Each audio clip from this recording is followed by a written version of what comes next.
We are. Happy Venus kazimi or post kazimi. Is it even still? It was about 7 hours ago, right? The interior conjunction happened. Yeah, it was very, very recent. It's 20 degrees of Leo. Mm-hmm. My ascendant is at 19 degrees of Leo, so Mm-hmm. And definitely my sun is at 21 degrees of Leo. so feeling it. Feeling it for sure. Yeah. Yeah. Yeah, no, it's come about in some really interesting ways. Oh, do tell. Anything we can share with our audience, or is it like Oh, or sure. horrible No, mishaps? no. Well, I think, basically, the most most stereotypically Venus retrograde thing happened to me, just a couple of days ago. Oh, you mentioned this on And, Twitter. yeah, and on Twitter, I Yeah. mentioned like an old ex did reach out to me. She's going through a divorce, and so I had Uh-oh. to very gently manage that Uh-oh. situation. Given that I am happily married to Beth, and Yep. have no interest in screwing that up. So, Sure. yeah. So I just thought that was a very uh, just had to laugh. I've It's like noticed the most stereotypical thing, right? I'm on Facebook, and I have a lot of my old high school friends and acquaintances on Facebook, that I connect with. And yeah, a guy who was a friend of mine in high school. I mean, I'm not really in touch with him apart from seeing him on Facebook, but yeah, he was my friend back in high school, like 1980, whatever. And his wife died a little while ago, not too long ago.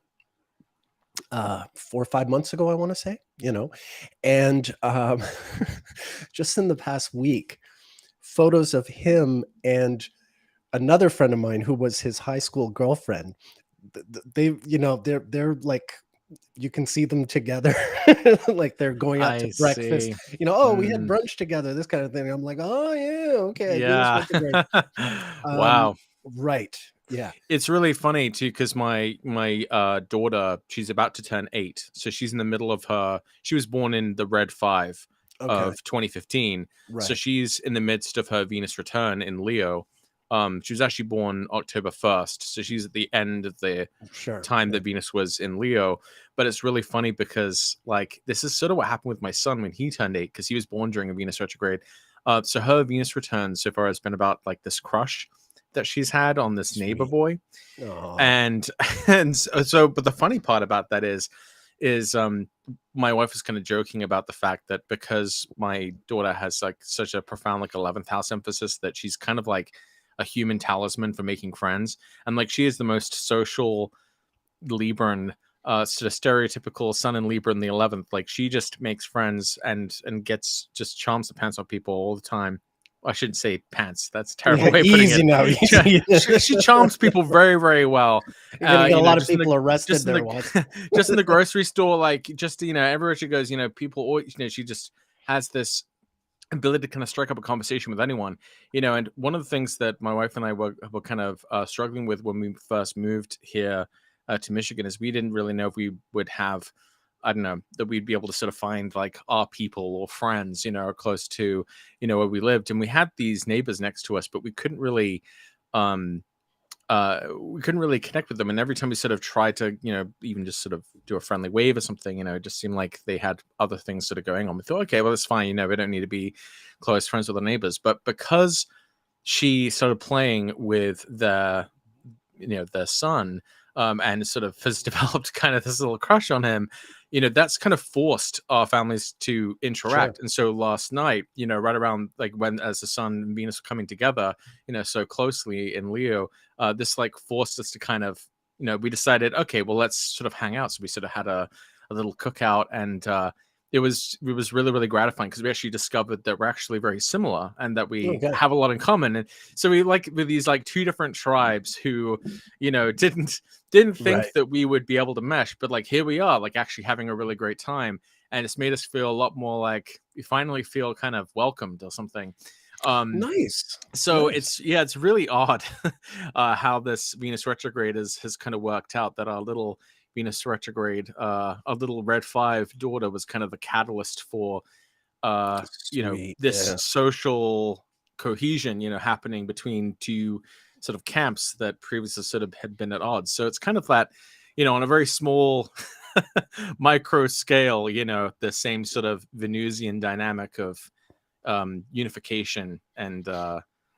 overcoming social barriers. So I thought that was, and just and the icing on the cake of it is we couldn't figure out the relationship between the father and the mother because he wasn't there like half the time, and it seemed like he was. I don't know. It seemed like they might have been like divorced or something. We couldn't really figure out the relationship there, but it turns out that they are actually in the process very recently of like getting back together. And so I started talking to them about astrology, and the mother told me that she's in Aquarius rising, which means that the Venus retrograde is happening in a seventh house, and that they're currently in the process of kind of getting back together. So it's really it's just mind blowing, You just can't make this stuff up. Right. It's everywhere. Oh, yeah. man. Anyway, so that's a little bit about my Yeah, personal no, life and but the very Venus interesting. retrograde. No, Yeah. very, very interesting. And especially like right now, my life is, Anna had to go back to South Africa. My stepkids are back there until they'll be back in a few weeks to, for the new school year. But I'm just sort of holding the fort down here in Vancouver, missing my family. I do have a good friend in Vancouver, but I net to see him. So I'm really just on my own all the time and sort of living in a, a sort of vacuum sealed world in a way. I mean, obviously I'm online, I'm seeing old high school friends hook up again and things like that, but that's about it as far as my world goes. But so you're more like a Nana in the underworld right now. I am like a Nana. Yeah. Well, it's my birthday tomorrow, and I'm moving Happy from. birthday. Thank you. I'm moving from an Aquarius to a Pisces perfection year, and this has just been, as far as like, so it's been like it was in a Saturn year in the sense that I was dealing with Aquarius as the Lord of the year, and now I'm moving into a year where Saturn is occupying space. So there's a strong sort of Saturn theme that's been following me around, for over a year. Because even before the Aquarius perfection year, I was in Aquarius perfection year. But basically, I mean, it hasn't sucked. Like it hasn't been, well, I wouldn't say it hasn't sucked. It hasn't been, depressing or life ruining or anything. I miss my family. Anna and I can't be in the same place at the same time, not because our marriage isn't happy, but just because as we're sort of handling our lives, our businesses, our relocating, all that stuff. We just can't be in the same place at the same time. So that's been my Saturn thing. It's a perfect representation of your natal Saturn being in the ninth. I've mentioned that a few times before, but yeah, like one of the, if I were reading your chart for this year, I would have said something along those lines that you would probably experience situations where you're spending time apart or away from your partner because the ruler of the seventh house is Saturn, which is sort of naturally exclusionary, and then it's in the ninth house of foreign places and being at a distance. So, but and that's about as far as it gets. Vancouver and Cape Town are like there's right, no two places on planet Earth that are further apart than Vancouver and Cape Town. On the other hand, though, with Saturn in the ninth house, that also speaks to all of the the hard work that you put into the divinatory arts or things like astrology. Oh, sure, yeah. And this is where and this is really the year where you've I mean, I know you've talked about your like Venus interval system before, but this seems to be the year where everyone's kind of caught on a bit to the fact that this is a big deal. I mean, I think that one of the most gratifying things is, Chris is like on a Venus retrograde bender now. Chris in 2023 is feeling the same euphoria that Nick was feeling in 2002 when so it's really, I mean, obviously he's known about it to some degree, but he's really on a tear now, and it's yeah, really he is. Yeah. I kind of get the impression like Chris is like a kind of at this point a high key like Barbie fan. Like I kind of get the impression he's like a Barbie stan. He's just talks about it a lot. I think, yeah, I don't, I don't know. Maybe we'll catch him playing with the dolls at some point. But I think it's, I think it's just been. I mean, this last episode he just did with Mhm. Demetra about, I mean, we talked a bit about the Anana Yeah. Barbie Anana thing as well. But yeah, he's just done this really great episode with Demetra that sort of fills all that Yeah. out. Yeah, to talk about on his astrology podcast, and this is just sort of Yeah. been a, Well, been a sure. Yeah. perfect thing to cover. Yeah. Um, No. Absolutely. And we're not even half. Well, now we are halfway through it. now The we retrograde literally stuff. are halfway through it, minus a Yeah. few hours. So. So, yeah, So. so it's Leo's season and it's my birthday, so I'm feeling very sort of self-indulgent, like everyone just needs to do what I want to do. So, like, in other words, it's Sunday. But yeah, no, it's Leo season, so we had an idea that we're both keen to do. I think it's something that's, I think, been a long time coming, that you and I have been, I think, wanting to do something like this, or had it in the back of our minds to do. We're gonna have an ephemeris off. Yeah. So basically, I'm gonna show Nick some charts, and Nick is gonna try to tell us what date, approximately, as close as he can, what date, just based on The the chart. placements of the chart. Yeah. Do you also want to play, or are you just gonna Sure. pitch? Yeah. I can. Yeah. I can try to play. I mean, I'm definitely not as good at this as you are. Like you're. I'm not nearly as facile with like the Mars cycles as you are. So you seem to have that down pat. I couldn't believe it when we were like testing AI one time to see how well it could produce Mars retrograde periods. You were able to tell just from the list that like some of them were completely wrong. Oh, yeah, yeah. Just cursory examination, you knew they were wrong. So you're really good at the Mars ones. I'm not quite as good at those. I kind of know how to figure them out, but yeah, I'm happy to try. I'm happy to try, but I'm curious to see yeah, how you can do it this. So let me figure out if there's a way I can So show what you a you chart without showing you the. Oh, I know how to do it. I know Yeah, how to. what you do is you edit a page and take out the chart details. Hmm. Yeah, I was thinking I could probably just even do this because I have a. One sec. Okay. So I'm going to share my screen. Okay. Sorry, just a moment. I was trying to set up mine as well so I can do you. Okay. All right. Just a moment here. Okay. Alrighty. So, for some reason, it's not letting me. Yeah, I just need another minute. I meant to do this Okay. beforehand. I have to try something else. I'll just take a moment. For right. bragging rights, a true ephemeris off. Yeah, I don't know what we win in this. I think it's just a pat on the back, a little ego boost. Yeah, it's Um, literally just ego this, boost. No, actually, no, that's not true. That's not true. I think actually, I wanted to say this. It's true. I am a Leo. I'm prone to do sort of Leo things and behave in Leo ways. But okay, I'm not sure if I got that working or not. I'll try it again in a second. No, when I was thinking about this, the ephemeris off is actually a great teaching tool because I want to show our viewers that, like, first of all, it can be done. Memorizing the ephemeris is really easy, in terms of, at least with Venus and Mars. Jupiter and Saturn are obviously pretty easy as it is. But this is an exercise in showing people how to do this, and like what the it's not just a matter of showing off. The more you have the ephemeris internalized, the more you have this sort of instinctive, intuitive grasp of the timeline of a person's life and what they've gone through. So it's really useful if you're a consulting astrologer. It saves a lot of time and research if you have this stuff down.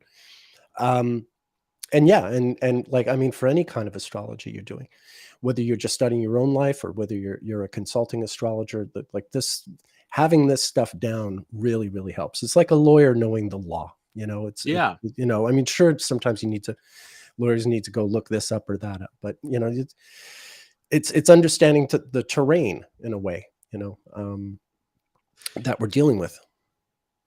No, absolutely. Really, that's kind of I feel like this is one of the most important things that I've learned from talking with you over the years and reading your work and understanding how these cycles work is just, it's, it's like having autocomplete, in the brain. Like you automatically have some idea of, what the planets were doing at any given time if you kind of have some of these things down.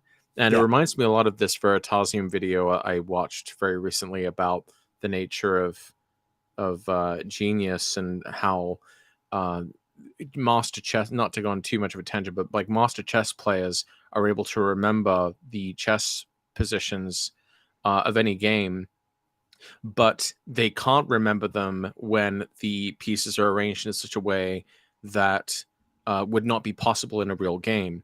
And the reason is that what they don't have, like, it's not like master chess players have like incredible memory. It's that they have developed an advanced sense of pattern recognition that allows them to be able to retain certain amounts of information because some parts of it become sort of long-term memory.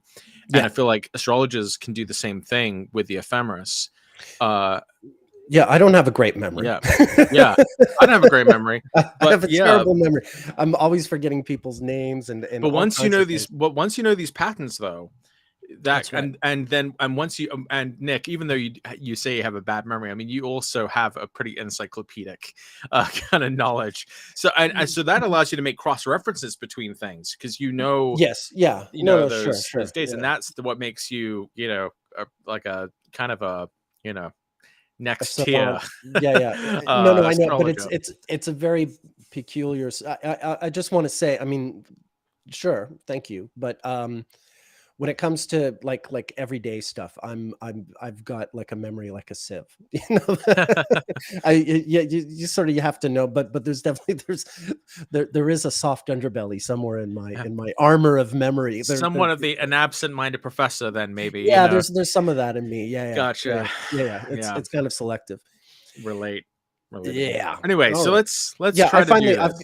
I've also got my thing set up without a name and date so that I can just show you blank charts as well. So okay, I don't have many set up. I can do them as you're working on them, maybe. Or we can switch off, maybe. So here's a chart, Nick, that I'd like you to see. Okay, let's see how I do here.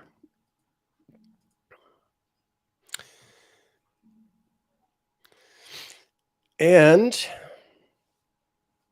for some reason, I'm not seeing this. No. Do you not see it? What I was... Okay, there we are. Now I see it. All right. Okay, interesting. So I'm going to take the audience through this so they understand like how I come to the conclusions I'm coming to. Number one, we've got we've got Uranus in Capricorn, but Neptune's in Cancer. So we know this isn't the last time Uranus was in Capricorn in the 1990s because that's when it was conjunct Neptune. Mm-hmm. The previous time that Uranus was in Capricorn was at the turn of the century. I think starting in 1905, going to about 1913, something like that. And since Pluto's at 25 Gemini, that puts us closer to the 1913 than it does to 1905. I can see Venus evening star, very far from the sun, probably about to go retrograde. So this looks to me, let me see, I'm just going to, yeah, this is right. This looks to me like New Year's Day 1910. That's correct. Okay. What time? What time?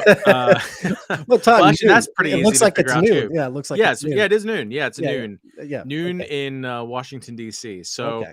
that's January pretty 1st, perfect. 1910. Okay. Yeah, you got January 1st, 1910, 12 p.m. in Washington, D.C. The There you other, go. just for our audience, the other clincher to this is you see this Mars in Aries, and Mars in Aries, you can tell because it's in a sort of a loose applying square to the sun, that the sun is applying to it.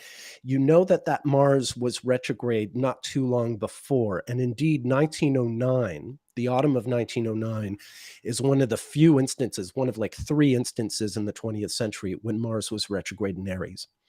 So, I mean, the Venus clinched it. Obviously, I mean, the Uranus Neptune just put me in the right sort of era. Yeah.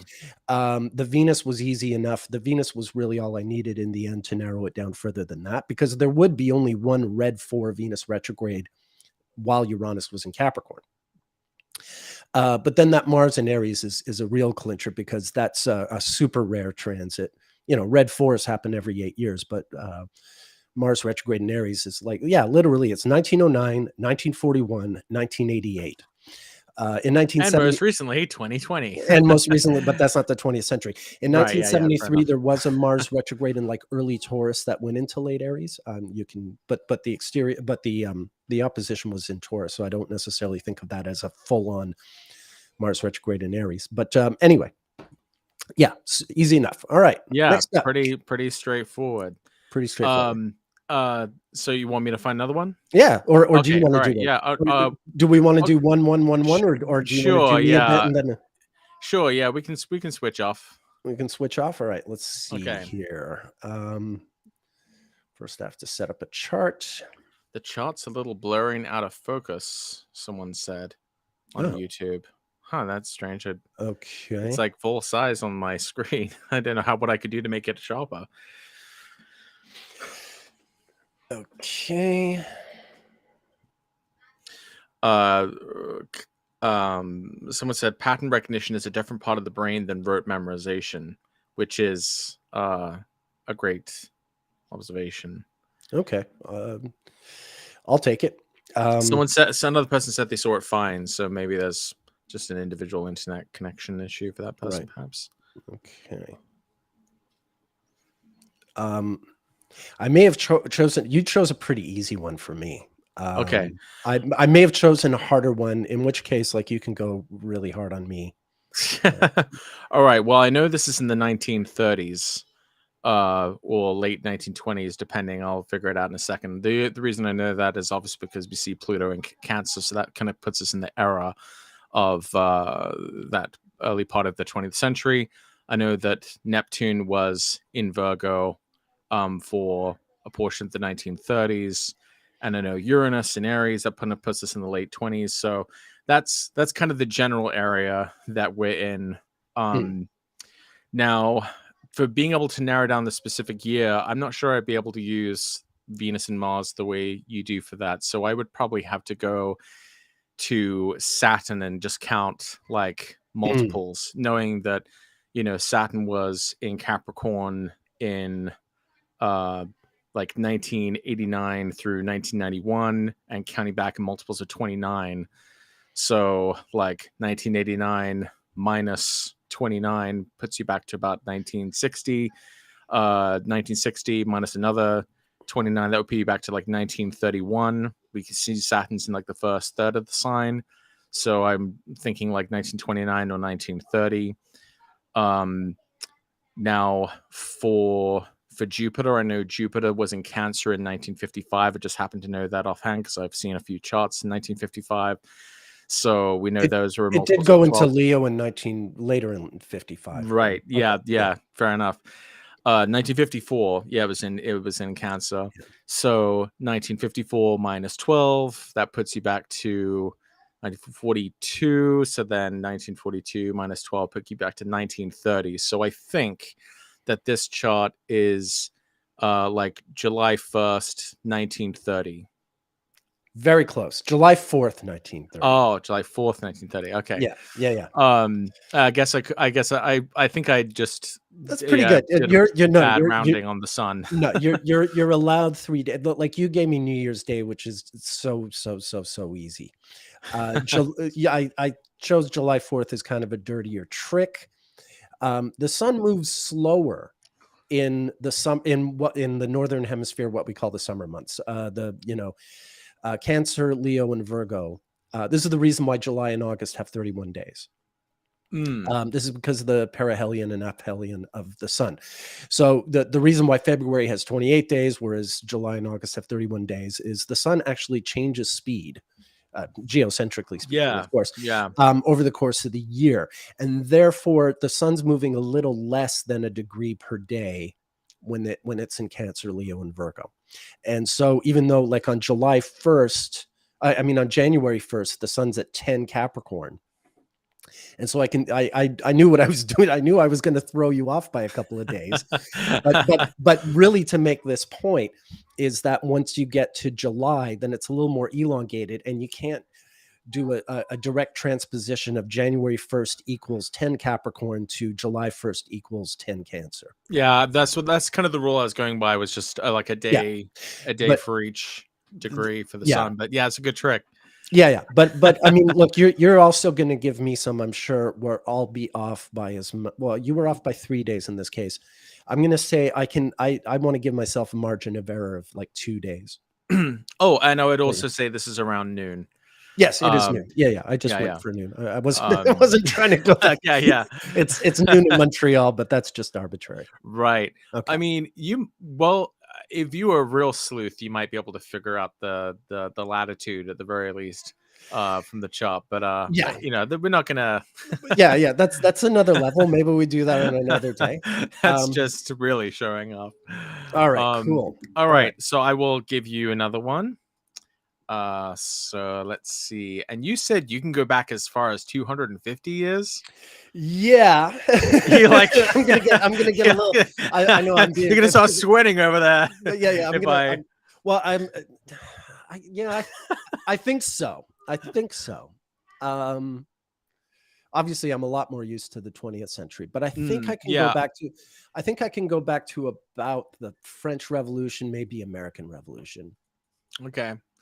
Right. I mean, and I'm sure if I gave you like a Venus retrograde one, you'd be able to probably figure it out. Well, yeah. I mean, you were clever with that other one because it wasn't technically Venus retrograde, but it was easy enough to work it out. Yeah. You did really, really well. Let's see. So, yeah. I mean, I'm not sure I could find a way to really trick you, but. And I'm not trying to trick you. You can try to trick me. I mean, within the rules, You give me a chart for like the year 712, and I'm like, right.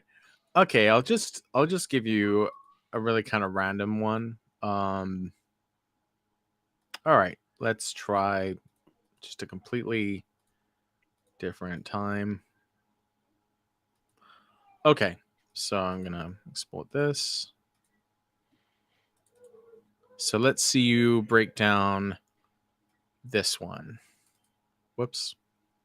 Yeah, there we go. So I know I could do it all fancy by removing the, chart details, but I'm just doing it in a kind of more rough and ready way. Okay, that's fine. Whatever works for you. Okay. So the sun's at 9 degrees Capricorn. Oh wait, did I do it? Oh, that's weird. That's so strange. I like just put the counter on. I just made it. I thought I picked a completely random day. I wasn't even looking at it, so it ends up being very close to the same date. Weird. That's all right. Fine. I mean, okay. Yeah, different year though. Yeah, clearly. Okay. So, I mean, I can tell that this is, actually, can I tell that? That's a good question. No, let me It think. is in the 20th century. I'm not. Yeah, yeah. I'm not No, yeah. I can tell that. Yeah. No, I already kind of know. Yeah, okay. This is clever. But I think I do know this. I just still need to see one thing. I think this is December 31st, 1974. That's correct. All right. Yeah. And if you want to guess at the Woohoo! time, you can. But yeah, that is exactly correct. Okay, so what was clever about this is you see the sun and Venus are in Capricorn, and it's tempting for me to go, aha, blue 4, but no. Venus is a little too far from the sun, so I realized no, the conjunction wouldn't be in Capricorn. This conjunction would have been back in Scorpio. And I saw Uranus was in Scorpio, but Saturn's not yet in Leo, so that rules out 1975. And Mars is much too close to the sun for this to be 1973 or 1975, both of which were years of Mars retrogrades. Mm-hmm. In 1974, there was a Sun-Mars conjunction, I want to say in Libra, or I think that's right. In 76, there's one in Sagittarius. So I think it's in 74, I think it's in Libra.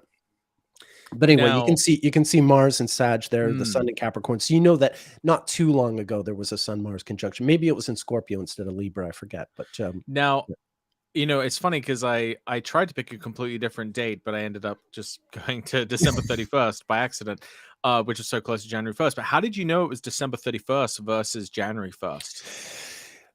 Um, it's just that the sun was a little too early. You know, New Year's Day is usually 10 degrees Capricorn.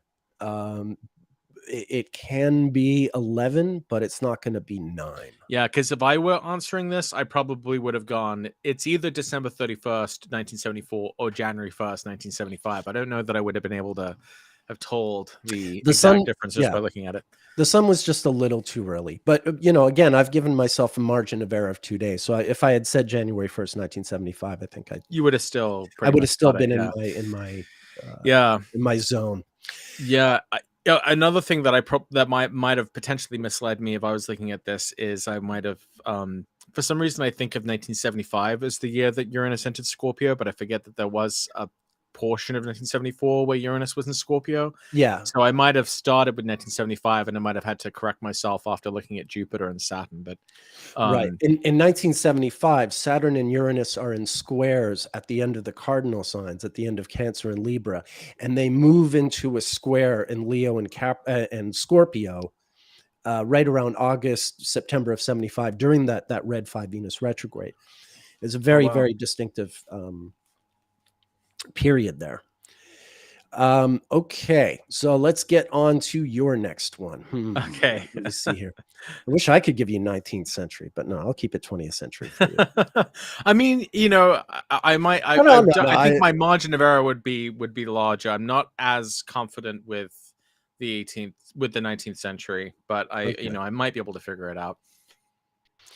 All right. A moment here.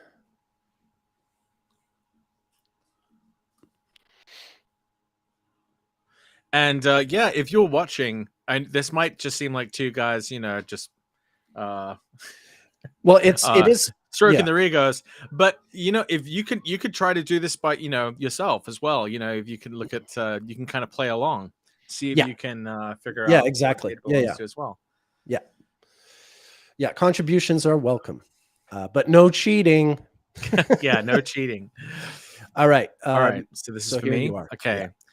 All right, so we're looking at mid 60s because obviously we have the Uranus Pluto conjunction in Virgo with Saturn in Aries. So this is like the late 60s.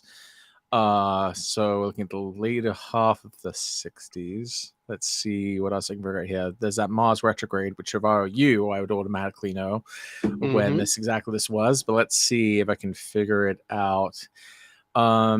So let's see. I know there was a Mars retrograde in Libra in 2014, and I know that there's a 47-year recurrence. of Mars retrogrades in Libra. So I could subtract 47 from 2014, which would take me to 1967. So I think this is let me make sure I can get the date right here. So I think we're looking at April. No, wait. June 21st, May 21st, April 21st plus 4. So I think we're looking at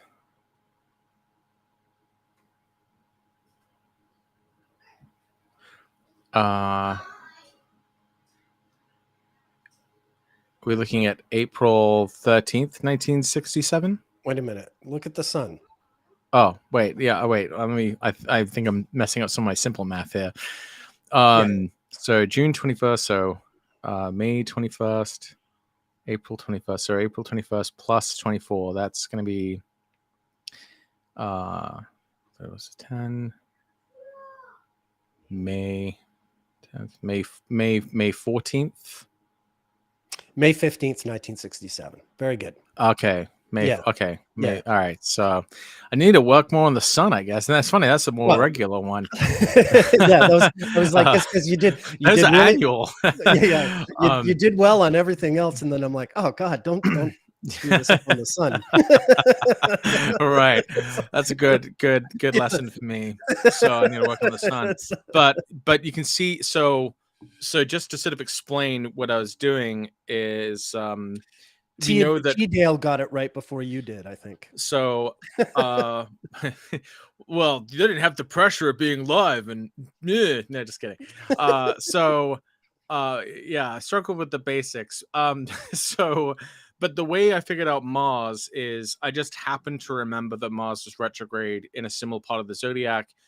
We know that Mars retrogrades tend to happen in a similar part of the zodiac with a base unit of 15, but occasionally with the 2 years added on. So 15, 17, 30, 32, 45, 47. Alternate.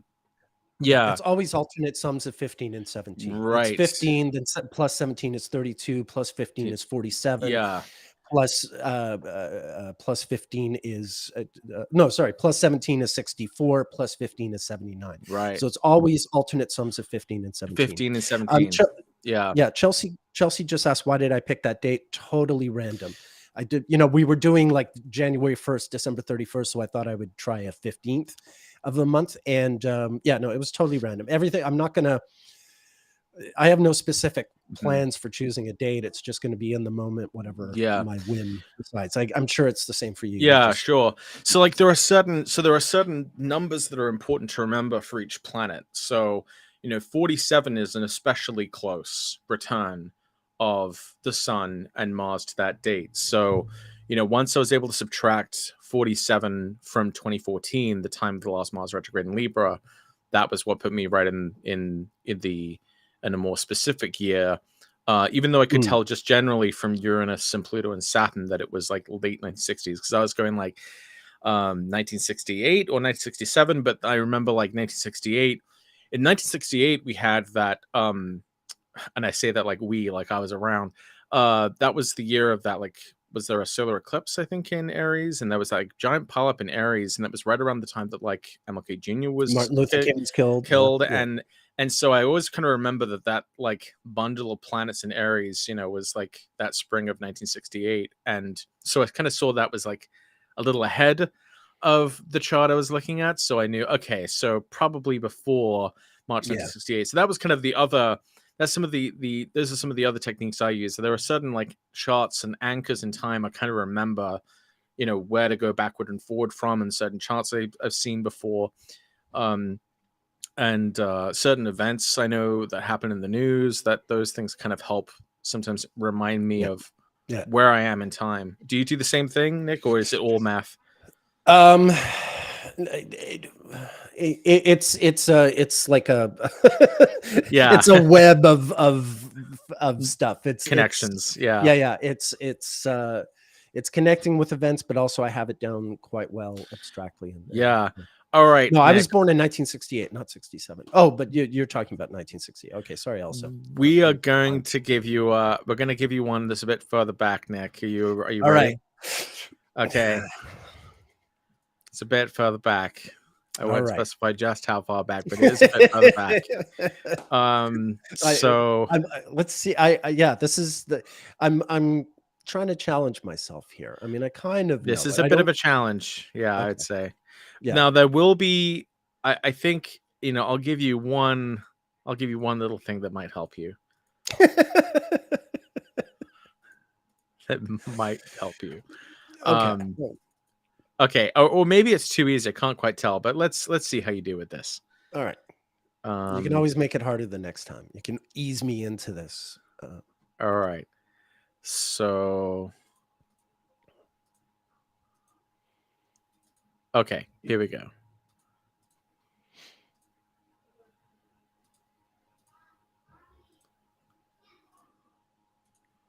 Alrighty.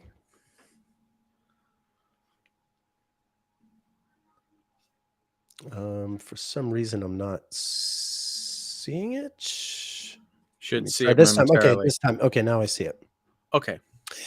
All right. So, okay, you very kindly have given me a Venus retrograde. Maybe that's too much. Well, okay. So I know this is a red 5. In the 19th century, Venus was retrograde in Libra, wandering into Virgo, and now it's in Leo. So this is a red 5. Let's see. So Uranus and Pluto are in Taurus. So this is the later half of the 19th century, and it's a red 5. So in the 19th century, we had red 5s in 1855, 1863, 1871, 1879, 1887, and 1895. But we can rule out 1895 because Pluto would have been in Gemini by then. So let's see here. The next thing to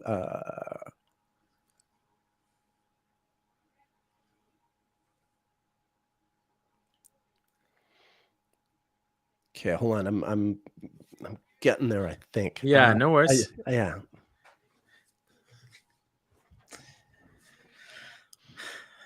There are some other clues here too. Yeah. I mean, there's the Uranus and Taurus.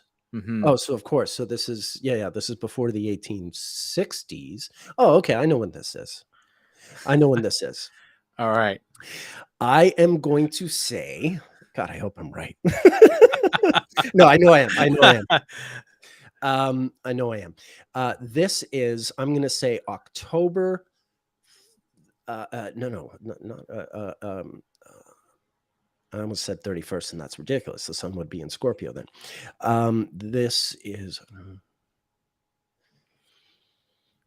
going to say October 18th, 1855. Okay, you are very, very close. It is October 20th, 1855. Okay. I'm within my 2-day window. You're within your. I said I was going to be ironically, the sun is a little harder because it does sort of vary from depending on where it is relative to the leap year. And I do know the leap years as well, but yeah. I just happen to know, like, my son's at 29 Libra, and I was born at the very, very early hours of October 23rd. But I was born with it right at the end. So I probably, if I was looking at this, I probably would have just subtracted 3 from 29, got to 26, subtracted 3 days from 23rd. That would have taken me to the 20th. But, that's just because I know that my own date and sun position, is roughly in that area. But you did very, very well. Thank you. To figure that out, because if I were trying to approach this, I definitely would have known that it would have been after 1850 because the Uranus-Pluto conjunction of late Aries is separating. I would have tried to use a Uranus counting back 84 years, 83 years, to try to. So I would have gotten to the 1850s. Beyond that, though, I might have had to sort of do more precise counts of like Jupiter and Saturn if I were doing this off the top of my head. Now, interestingly, because I know about your interval system, I might have actually been able to identify this as a red 5, because I know that the red 5s currently now happen in Leo. Just a short while ago used to happen in Virgo going into Leo. So if I knew this is 1855, I probably would have been able to identify that it was a red Yeah, 5. for sure, for sure. And that's So half that, the battle. That's half the right, battle. Look at how that narrowed everything down for me. for sure, for sure. I Yeah. mean, I think that's probably the craziest part, is that you've been able to use Venus as a long Yes, count, as a long cycle, which is, not what we typically think of, this is true. for Venus. This is true. So, Yeah. and anyways, yeah, you did really, really well Well, the other thing, to but narrow it down like that. like in the 20th century, Patrick, when the red 5s happen, that they're 1967 and 1975, 1983, so on and so forth. But you also know the blue 5s, and there's a hack that you can use when you're going from 20th century to the 19th century, which is the second 2 digits of the year in the 19th century will be the opposite interval in the 20th century. For example, you were showing me a Venus retrograde in 1855, a red 5 in 1855. So right offhand, in the 20th century, 1955 was a blue 5. Oh, that's cool.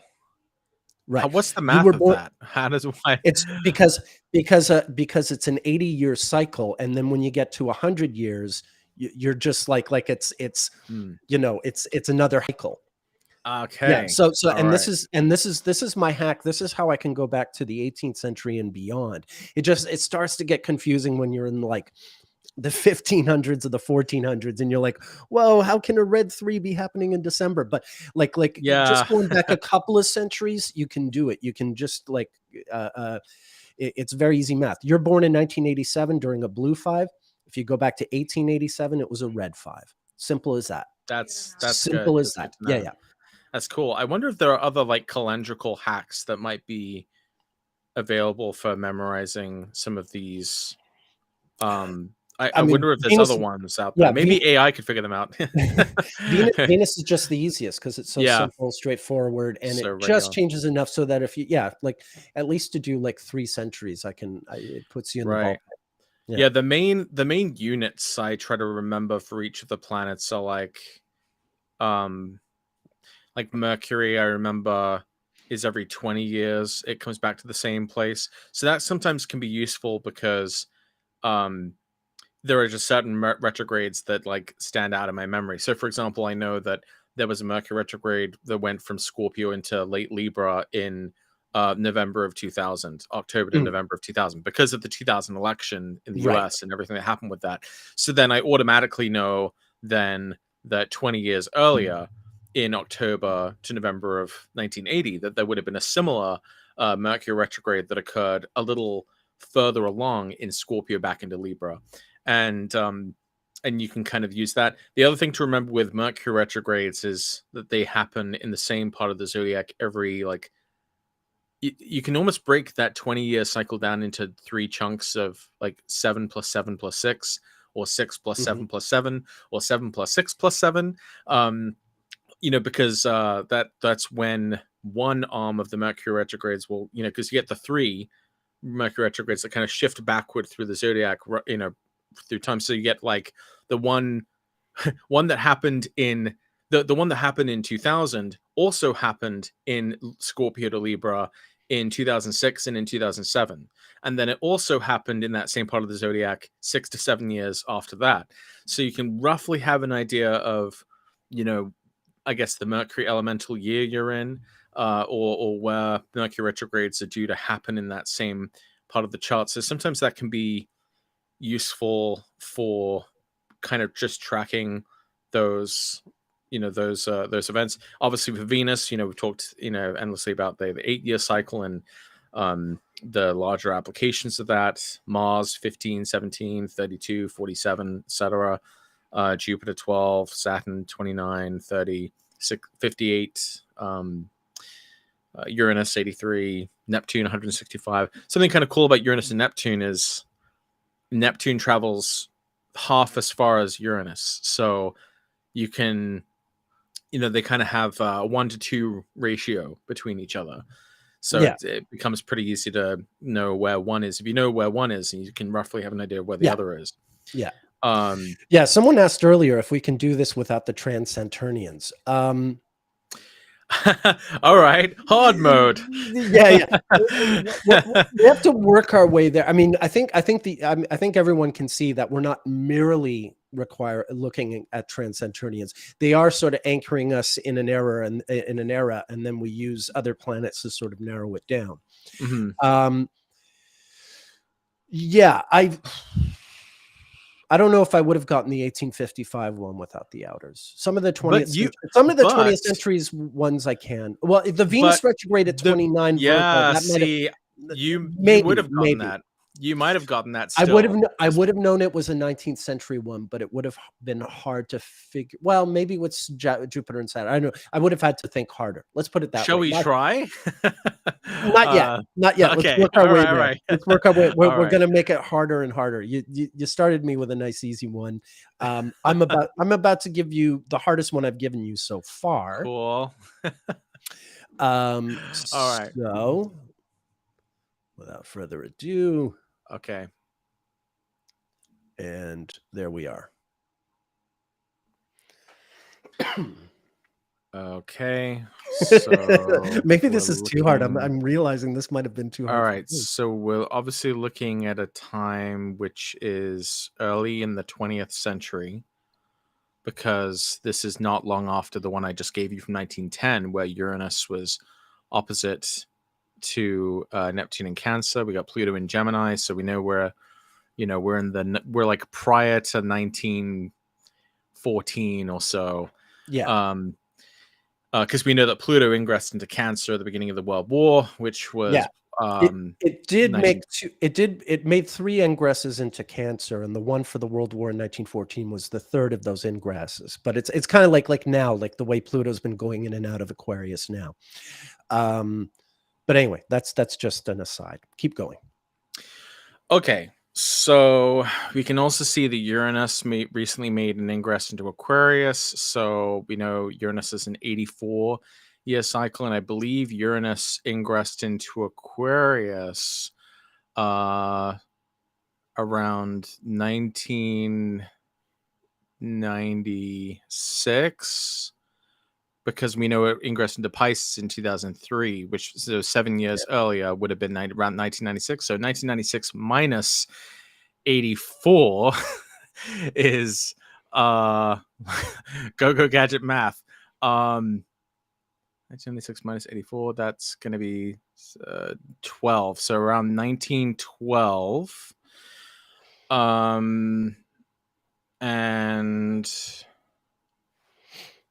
we also know that in 2007, that was when Jupiter was in Sagittarius. It's on a 12-year cycle, so 12 years earlier from that would have been 1995. So 83 years prior to 1995. That gives us a more precise Jupiter-Uranus return.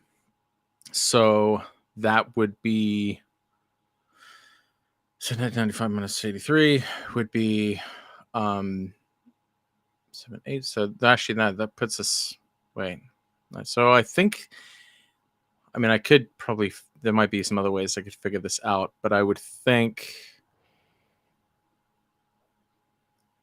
1912, but let me double check that.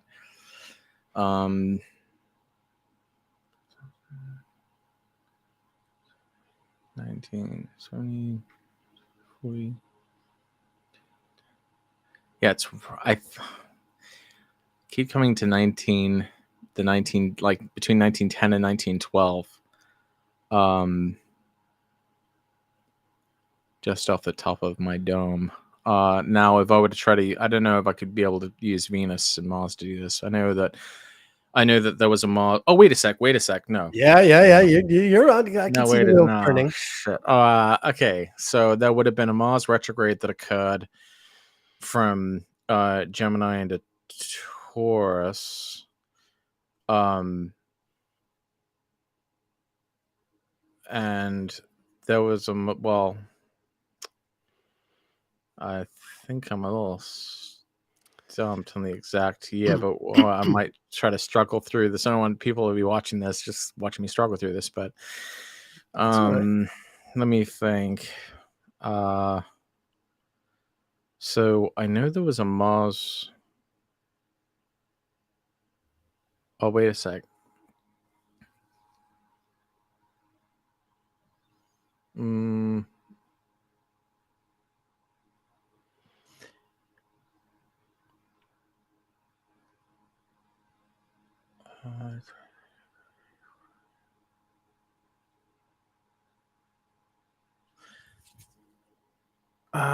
Yeah, I'm not entirely sure, but I think that this would be roughly like around maybe February 3rd of 1912. But I'm Perfect. not Perfect. really You got okay. it. You nailed it. All right. I wasn't sure about the year though. Yeah. Because Well, a couple of my math problems were coming out to different answers, so I was like, I think 1912. Yeah. February 3rd, 1912. Yeah. Really Around well. noon. Really, yeah, it is noon. It's Montreal, so obviously it's further north, and so the midheaven is skewered. In 1911, there was a Mars retrograde in Taurus, so you can tell again, looking at Mars, that Mars is coming out of a retrograde, and so yeah, I would have used like apart obviously from deducing as you did the Uranus. You can also think of the Jupiter Saturn's Right. cycle, but the Mars retrograde of 1911, from like I think it was in early Gemini into Taurus, which is the same Mars retrograde you had 79 years later, going from 1990 into 1991. So that's the Right. other thing. When you're really stuck, just think of Mars in the 79 year, because that's the closest you get with 79 years, and in a human lifetime, you get a really close Mars return at 79. Right. The other thing I was trying to think of, but I just couldn't lock on to it in the moment, was I know that there was like a Mars retrograde, or maybe Mars wasn't retrograde at the time, but I know there was like a Mars Saturn conjunction in Taurus in the early 1940s.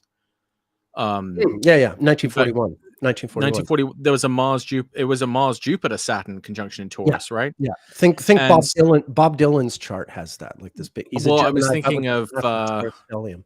yeah, I was thinking of Turtle Boy, Mitch McConnell. He has that Mars Jupiter Saturn conjunction in Taurus, and I was thinking of, I think Dick Cheney has that as well. Oh well, Mitch And McConnell's born close to like he's a red 4. sorry, he's Mars Saturn No, Uranus, not he's yeah Mars no, Jupiter Saturn. no, he's not Mars Jupiter. Yeah. Okay. I was getting confused with because that's why I said I was going along that theory, but then I couldn't remember if it was actually Mars Jupiter or Mars Saturn Okay. Uranus. So then I was trying to like count back, but hey, I got it right. I You got it. I right. will say Well I done. got it right a little. I had a little bit of luck on my side because I wasn't really confident about the year. But anyway, No, you did well. I got it right. I did hit you with a win's a win. A win is a win. All right, let's see how we go. very, very good. All right, you want another one? Hit me. Okay. But after this, now I hit you with a really tough one. So I think you gotta kind of. You think I gotta hit you with something tough? You gotta bring it. You gotta give me one that's gonna take me as long to get as that one took you. Oh, I'm really asking for it. I'm really asking. Yeah, you asked for it now. Yeah. Let's see. Okay. This is like Astrological Fight Club. The first rule of Astrological Fight Club is you don't talk about Astrological Fight Club. Alrighty. Here we go. So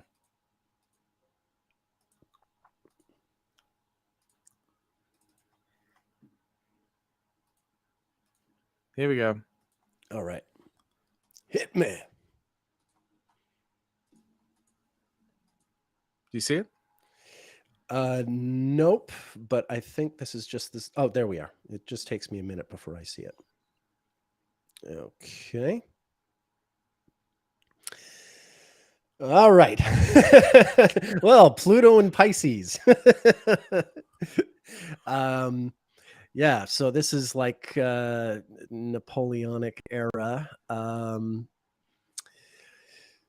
Venus. Okay, so we're probably in a blue 2 because Venus is approaching the sun. They're going to make a conjunction in Sagittarius in those days, or maybe even Capricorn in those days. The blue 2 conjunctions would happen in late Sag, early Capricorn. Pluto, it was in Pisces from like 1795 or 6 onward. And blue 2 is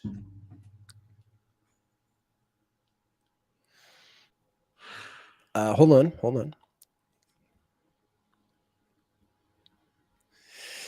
And of course, Uranus being in Virgo, I also have to take into consideration here. Yeah, I think I know. Can I give you one clue? No, don't give me any clues. No, All right, no clue. clues. Absolutely no clues. Don't you dare. Okay, I won't, but I feel like I need to. I've got a raging clue. No clues. My clue is pointing this way. Oh my God. I'm gonna blow clue go everywhere. Yeah, I love that episode. Yes. Hardy Boys. I'm pretty sure I know this. Yeah, yeah. Think you do. You don't think I do? I don't think you do. No. You don't think you're doing everything right, but there's something really fundamental about this that you should probably know so that you're doing the right kind of calculations, because right now you're doing them backward. I'm doing my calculations backward. While you're looking back. Yeah. Yeah. Well, you might want to look forward for this date. Forward.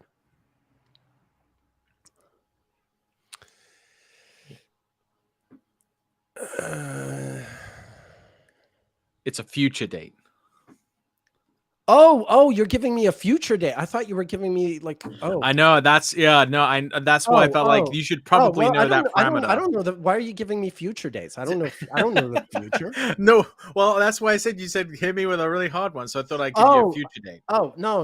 I'm not gonna. Okay, no. I'm not gonna. I don't know the future. I don't know not like that. Says the astrologer. Okay. Yeah. Okay. All right. Fine. You want? Yep. Yeah. All right. Okay. No, okay. So stop. Since you wanted to do this, let me see if I can do it. But I'm in no way prepared for this. So no, of course. Okay. No, all right. Yeah, all no, right. and that's fine. That's fine. All right there, jerky boy. I mean, who knows? Like maybe we can. Maybe I think maybe you can do this. I think I'm gonna do this. I think I'm gonna be able to do this. Actually, okay. So forget the blue 2. Obviously, this is a blue 4 coming up, and 84 years after 1966 takes us to the year 2052. Is that no? I'm not doing that right. 2050. Am I doing that math right? Yes, I'm doing that math right. So 2050, and 2050 is a blue 4 year, but obviously this is a little bit before that. So I'm going to say that this is, and of course I'm going to screw up. You said you're the 2030 to 20. So I'm going to say this is October 21st, 2049. It is October 20th, 2049. So okay. Fantastic. Okay. Job. Yeah. All right. Yeah.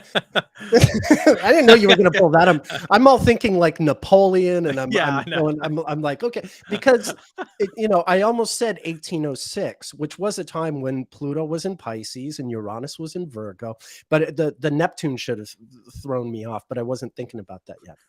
But all right. You did a great job, though. You did a great job. Okay. All right. Well done. Yeah. I was within I was what, a day off, and I'm Yeah, allowed you were a day off. Yeah, I'm and allowed 2 days off. So of course, and yet you did really, really well knowing that like you can't just add a perfect 84. You have to account for the slight amount of time under 84 years that Uranus takes to make that sort of precise return. And it sounds like you just basically you remembered that Uranus was at that degree in 1966. Did you say? How did you do Mhm. that? Oh, I mean, that's easy enough. In 1966, you had the Uranus Pluto conjunction right around there. Hmm. So, it was just easy to transpose that. And because I could look at the Venus cycle, once you told me it was the future, I'm like, okay, it's a blue 4, not a blue Yeah, 2. I felt like that was the one thing I needed to let you know because I just thought Well, that was too much of a cheap shot.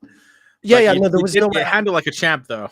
Yeah, well, I mean, once I knew what the score was, it wasn't. Undisputed human ephemeris. Oh boy. Well, actually, part of the reason I wanted to do this was a few weeks ago you showed a chart, and I made a really clumsy guess and I was wrong, and I'm like, damn it. I forget, like, yeah, because I wasn't looking at the Venus, I was just looking at the Mars. I forget what the Mhm. context was, but I got one wrong like a few weeks ago, just on an offhand comment that I spoke too soon, and so that kind of got my Leo pride up, and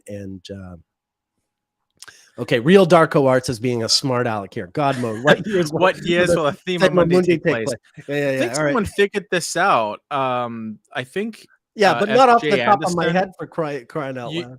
Well, as a real answer, I think S.J. Anderson figured this out. Yeah. So you may want to ask them or look through their tweets where I think they talked about this before, where they found some date where like there were a bunch of planets in that sign. I think it was S.J. Anderson, but I can't remember. And I can't remember when it was either.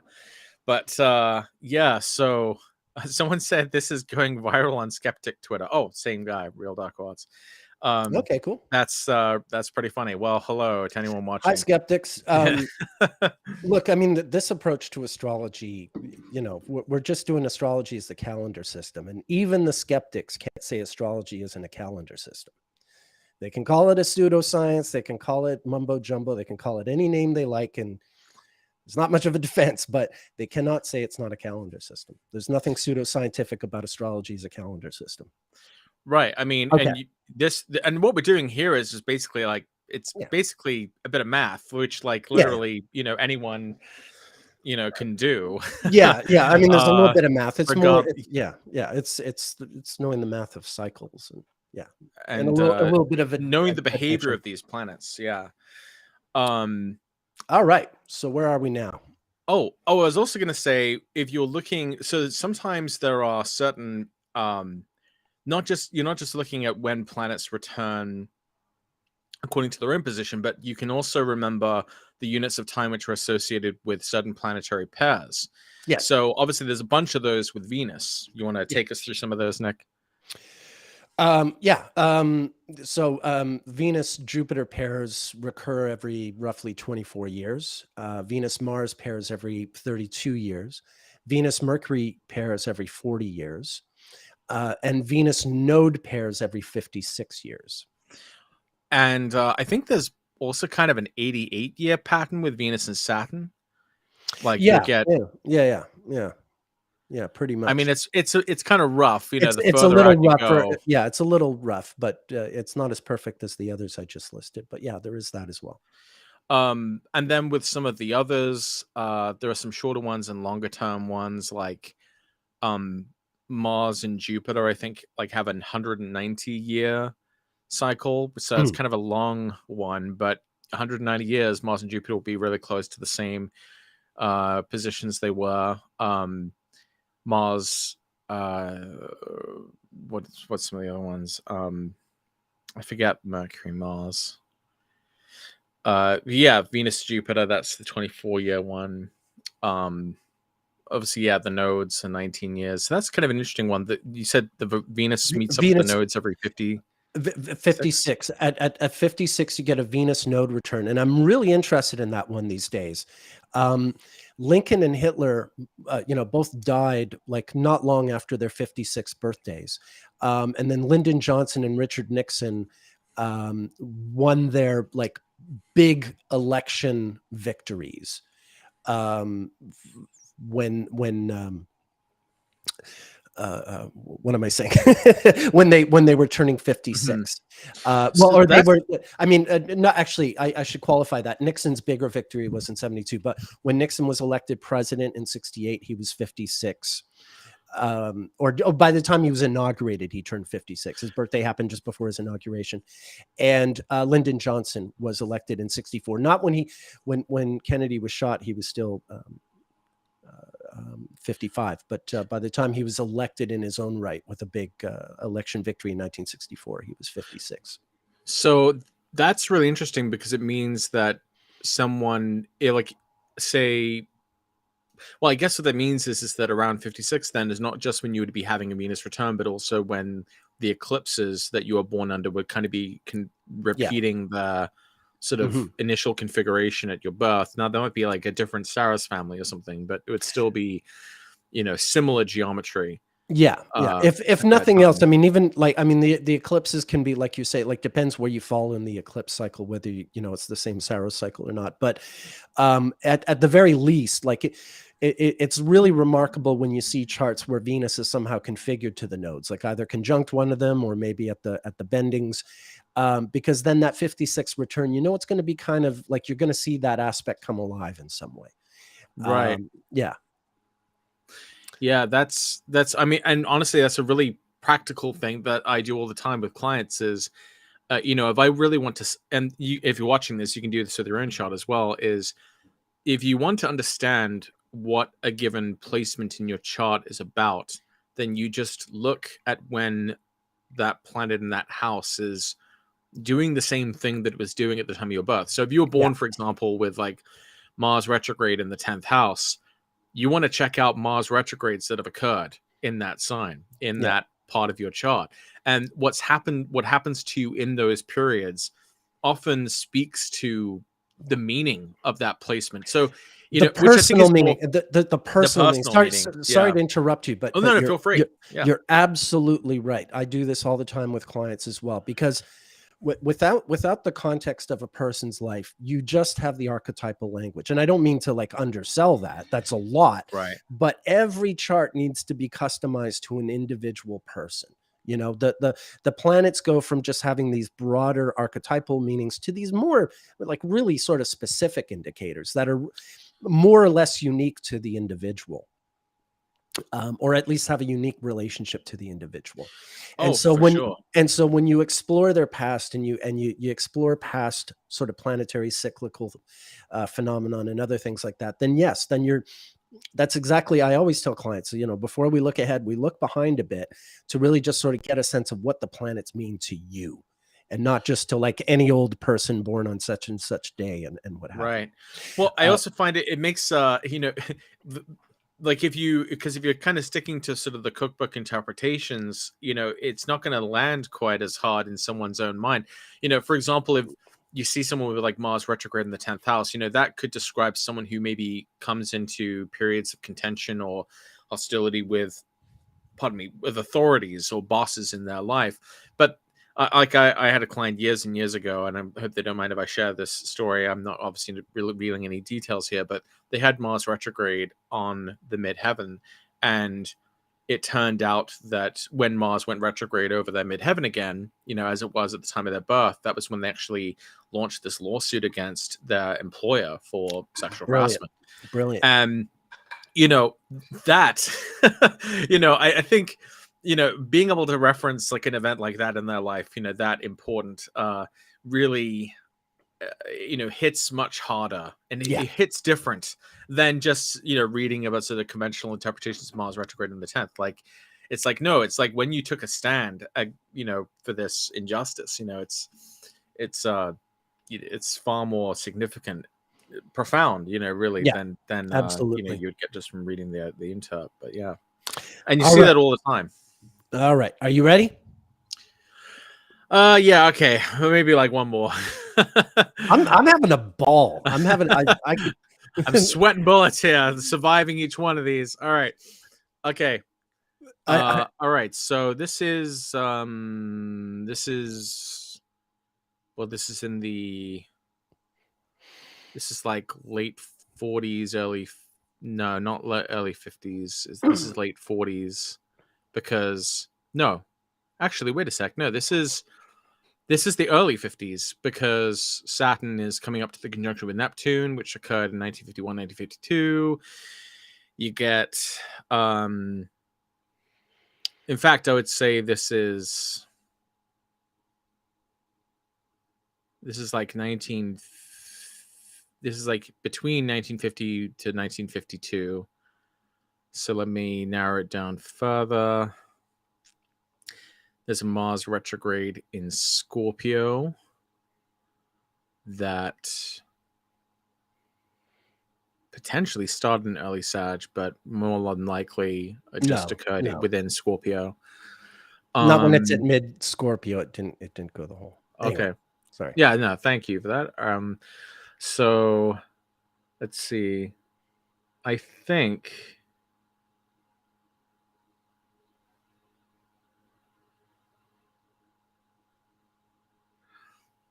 this is 1952. And I think it's like April 19th, 1952. It's April 17th, 1952. Well done. Well done. The goddamn sun. I know. No, the sun, I know, it's ironic. The sun. I would have also, if you had shown this to me, I probably would have guessed April 18th, 1952. Because I think of April 20th being the day that the sun goes into Taurus, but it can be late on the 19th, things like that. Actually, so, it depends where in the world you are. There's such a variable, right? I mean, like, right. So a bit of the, I guess the cheat I sort of used in my own head is that I know my father was born 1953, right? February 1953, and he has Jupiter in like Taurus and with the Saturn Neptune conjunction closer. So I knew like Saturn's not far back enough for it to be 1951.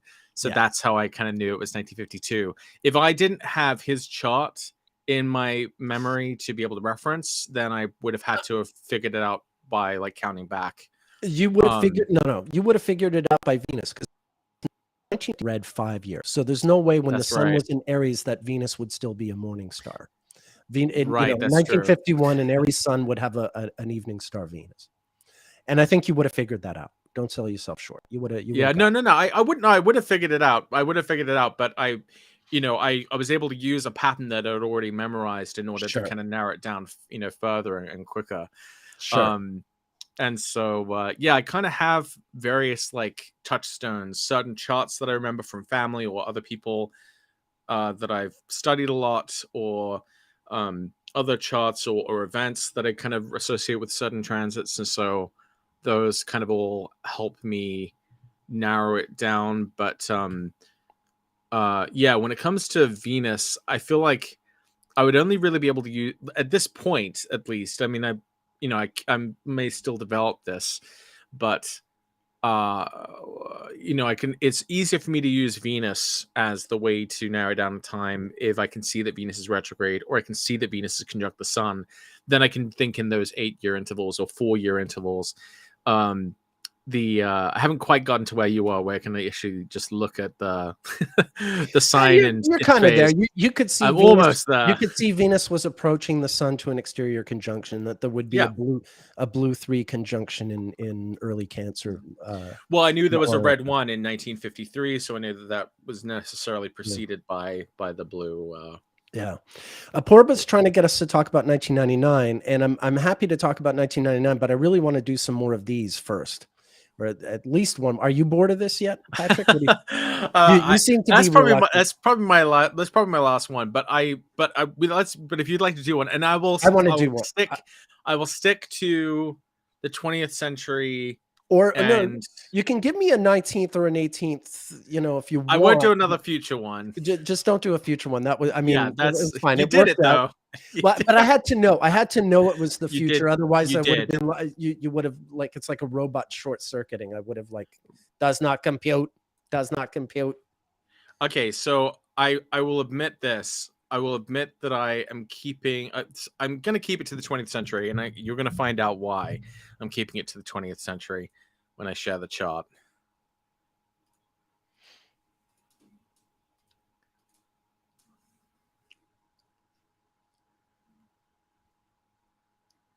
Wait, you just showed me this one.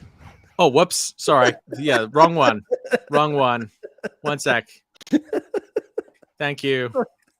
Sorry, I didn't. That was the. Yeah, let's put in.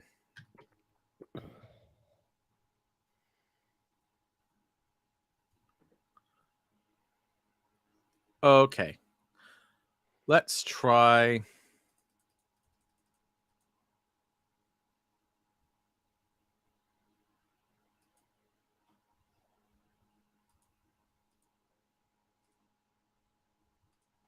Let's try this one.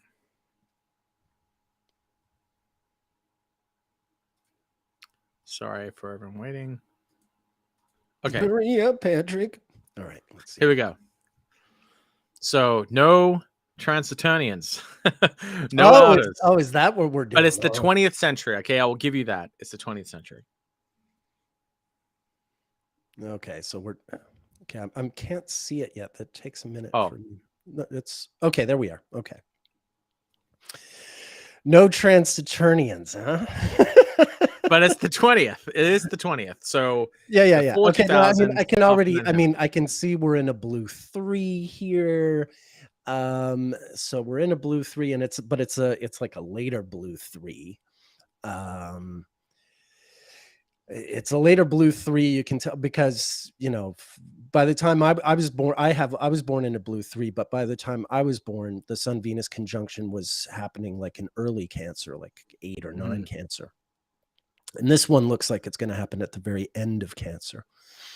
Blue 3s and red 3s always happen in leap years. Yes, they do. Yeah, this is true. Well, at least in this era. No, always. Well, okay, yes. In the I mean, as long as we've had leap years, and for as long as we will probably live, you know. I mean, it's in the mid 1700s that the Anglo world converts to Gregorian. And so that's not too far back. It's a little older if you go to the Catholic countries. All right, so this is a blue 3, and Saturn's in Cancer. So I'm inclined to think this is.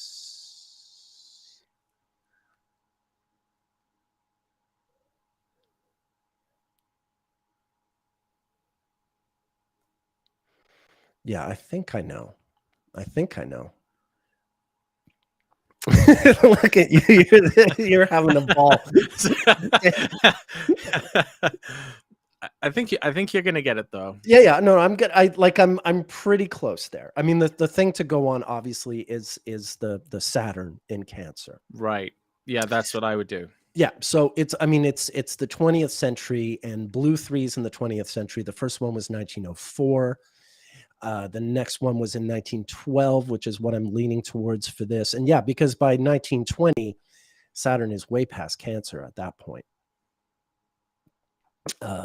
Yeah, because Saturn goes through Cancer and Leo over the course of the First World War. So this has to be 1912 for it to be a blue 3 with Saturn in Cancer. And then the matter of getting the exact date, it's obviously July. I'm going to say July 12th, 1912. Not quite. You think of another era where those things are possible. Like maybe use Mars. Oh, okay.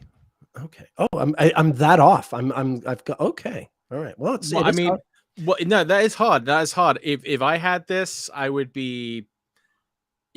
I would probably try to figure out where like the last Mars conjunction or the next Mars retrograde happened. Okay. I see what you're doing. All right. Okay. Yeah. I was going too much on the fact that the Sun Venus conjunction is so late, but maybe I've just gone too late. So if it's not 19, there's a blue 3 in hold on a second. Well, there Yeah, were yeah. only Okay. like No, no. Yeah, 3 yeah. times when Saturn was in Cancer, so it's gotta Yeah, be yeah. No, one no. of I know. those. I know which one it is. 1944. I just didn't expect the conjunction to happen that late in 1944. Something's wrong here. Mars is in the Mm. right place. Huh. Okay. All right. Okay. So then it's 1944. Yeah, this is harder without outer planets, no doubt Yeah, about it. no, for sure.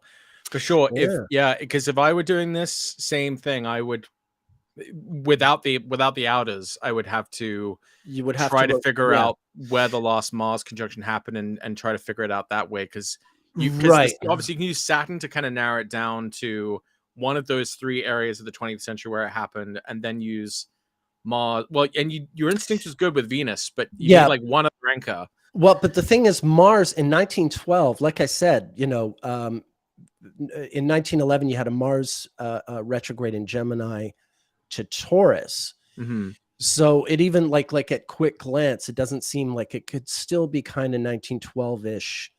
Mars would be kind of there. Hmm. Uh, um, yeah, because in 1943, you also had a Mars retrograde in Gemini. That's the problem. You're Yeah. thinking I can use Mars here.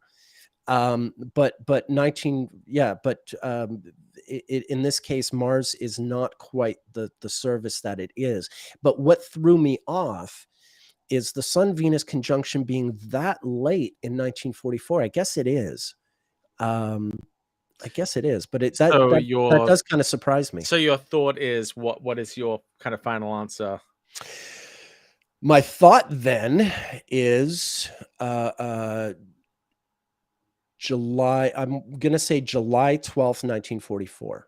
July 11th, 1944. But Okay. really, really Okay. good, Nick. Yeah, I Okay. mean, this is super hard, especially without the outers. It's funny doing that kind of made me realize I think we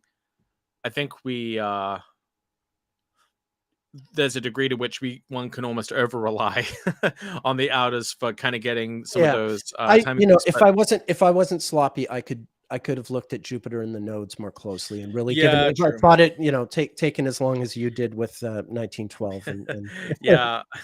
No, it's yeah, no, this is super hard. And you did well, really, I don't really want well. to. We're not ending on me getting one wrong. You got to. I'm No, sorry. You got to. no, you got it No, right. You got it no, no. right. I You did. figured No, it no, out. no, no, no. That was not. No, no. I want you to give me a 19th or 18th century one with the transit turning in. With okay, that's fine. We can add in And back. We can add the adders back in. if I get this wrong, then Oh then no. we'll move on anyway. But Oh, you got this. Let me all right, I will put the adders back in so that we have those, and let's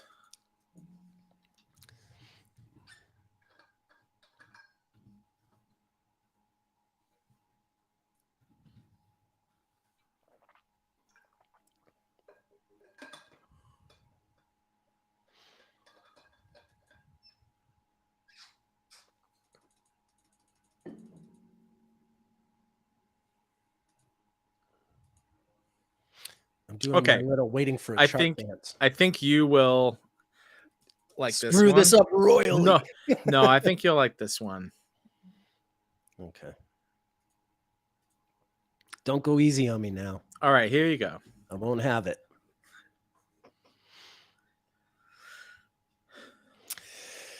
All right.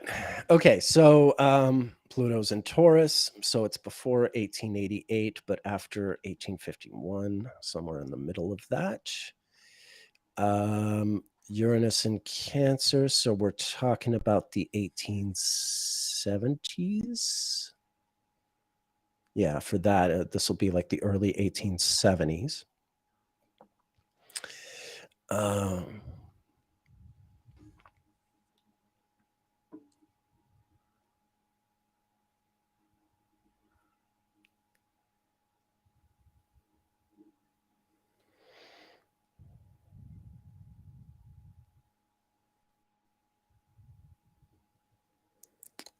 Okay.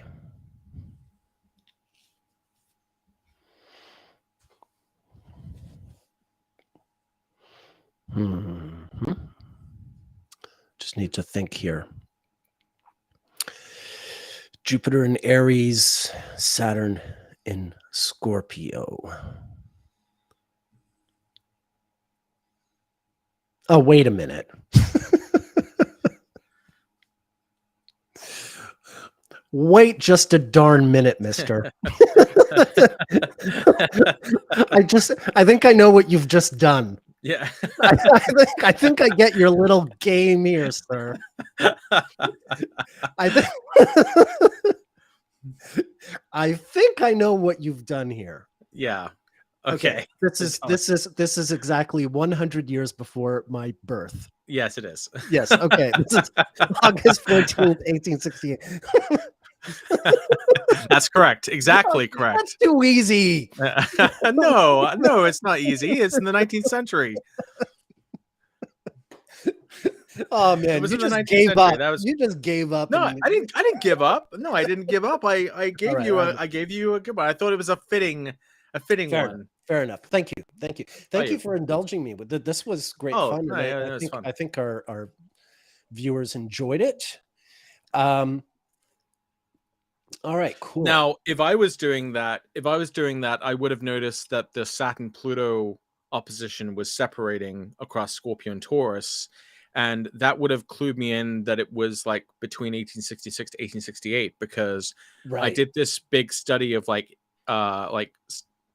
sounds weird, but a big study of hate groups and the cycles of the emergence of racial extremism, white supremacy, and all that stuff. This is when the Klan was exactly. Yeah. That was like the first appearance of the Klan was after the Civil War during the Saturn-Pluto opposition. That's when they started terrorizing the South, and so I just thought that always stuck out to me as like a really striking example of that Saturn-Pluto complex. Yeah, and that one always kind of stuck with me, because I almost would have thought that the Saturn-Pluto conjunction, or rather the opposition, might have happened like during the war, but it kind of kicked off the war in a weird way.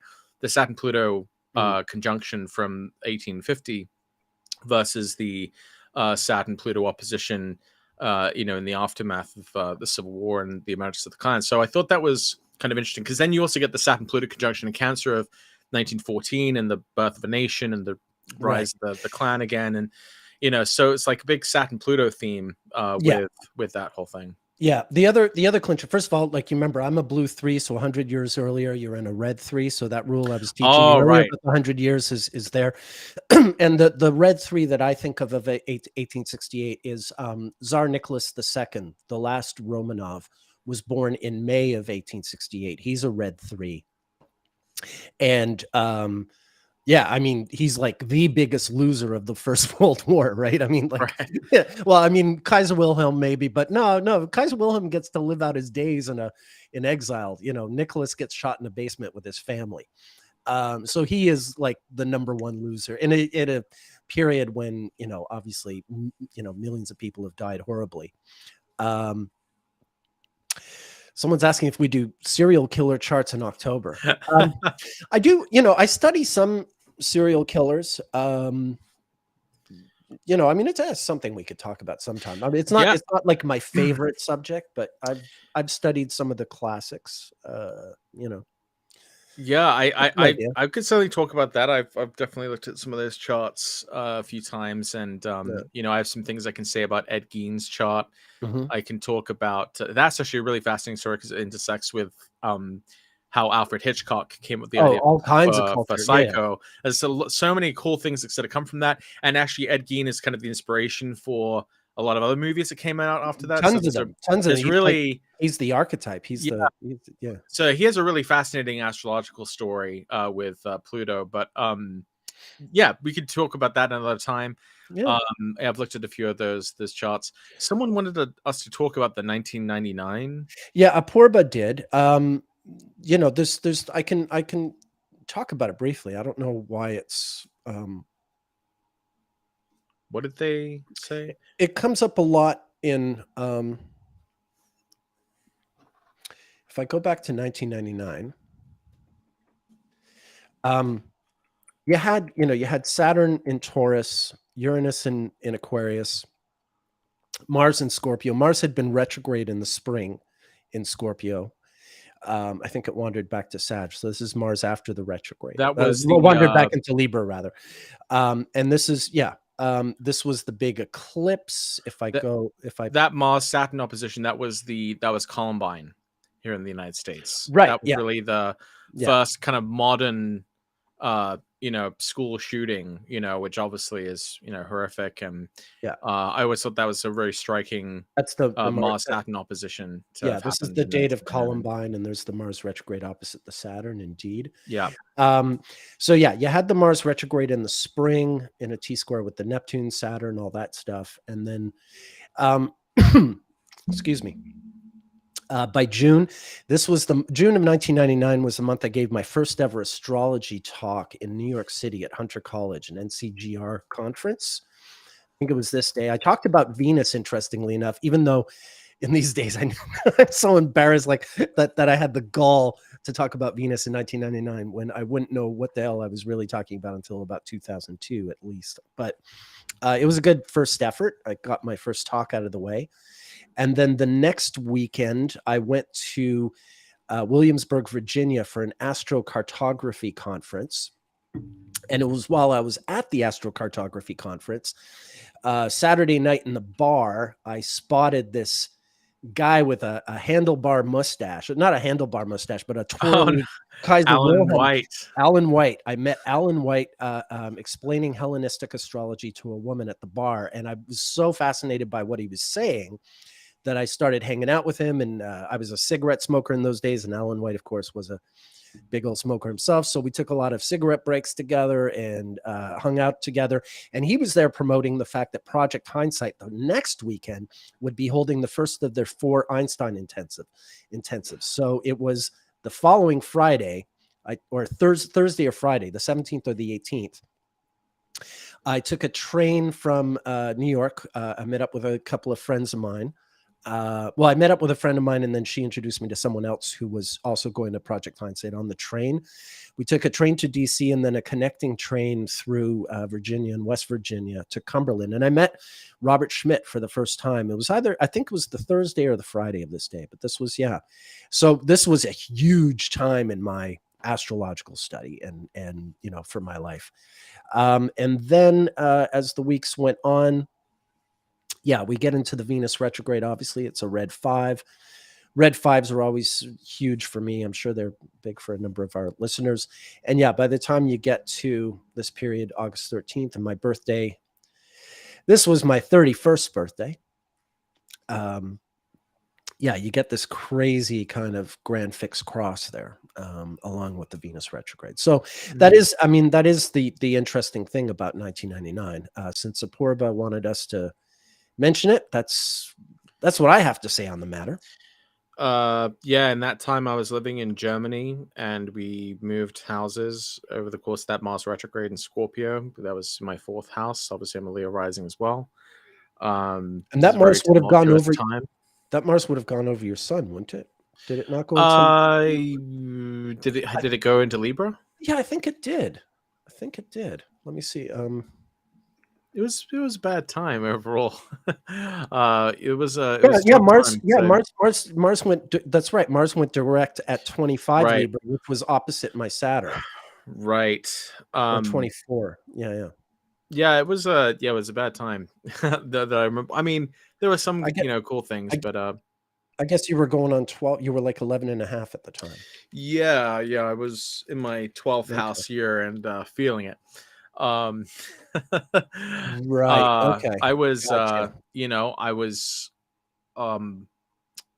living in a foreign country and just trying to get by and learn the German language and keep my head above water, and it was pretty miserable. Now in the in-between time that was okay because we weren't actually in school at that point, but I think we moved in that summer to a different place within Germany. But the next year we left, but that was kind of in the center. It was a very tumultuous time for my family. In that time, my parents were going through all kinds of problems during the Venus retrograde, and it was, well, suffice to say, my father is a red one, and that's that whole drama of that. So yes, yeah. So that's when That's when that was all happening? That's when your family was sort of breaking That was apart? when, yeah, I mean, it was, yeah, I mean, it was kind of spread out. We didn't really find out about things until later, but I know that's kind of when, things were sort of Okay. going down. So it was that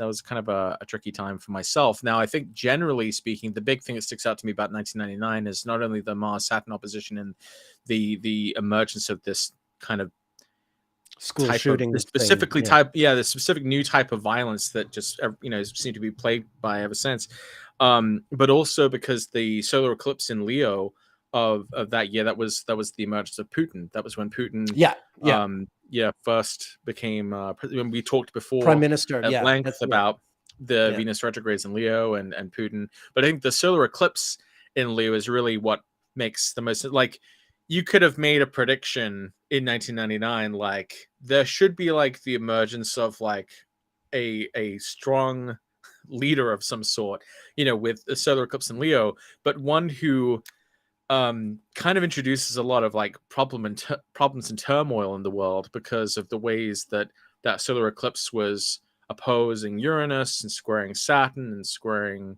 Mars, I believe. Mars. Yep, yep. Yeah, so it was, and I think that would have made a lot of sense. That is kind of what's happened. He it hasn't been smooth sailing. No, It's I'd say that, especially if you're in the Black Sea. It's right. I mean, he has been already rough the waters. center of a lot of turmoil in the world.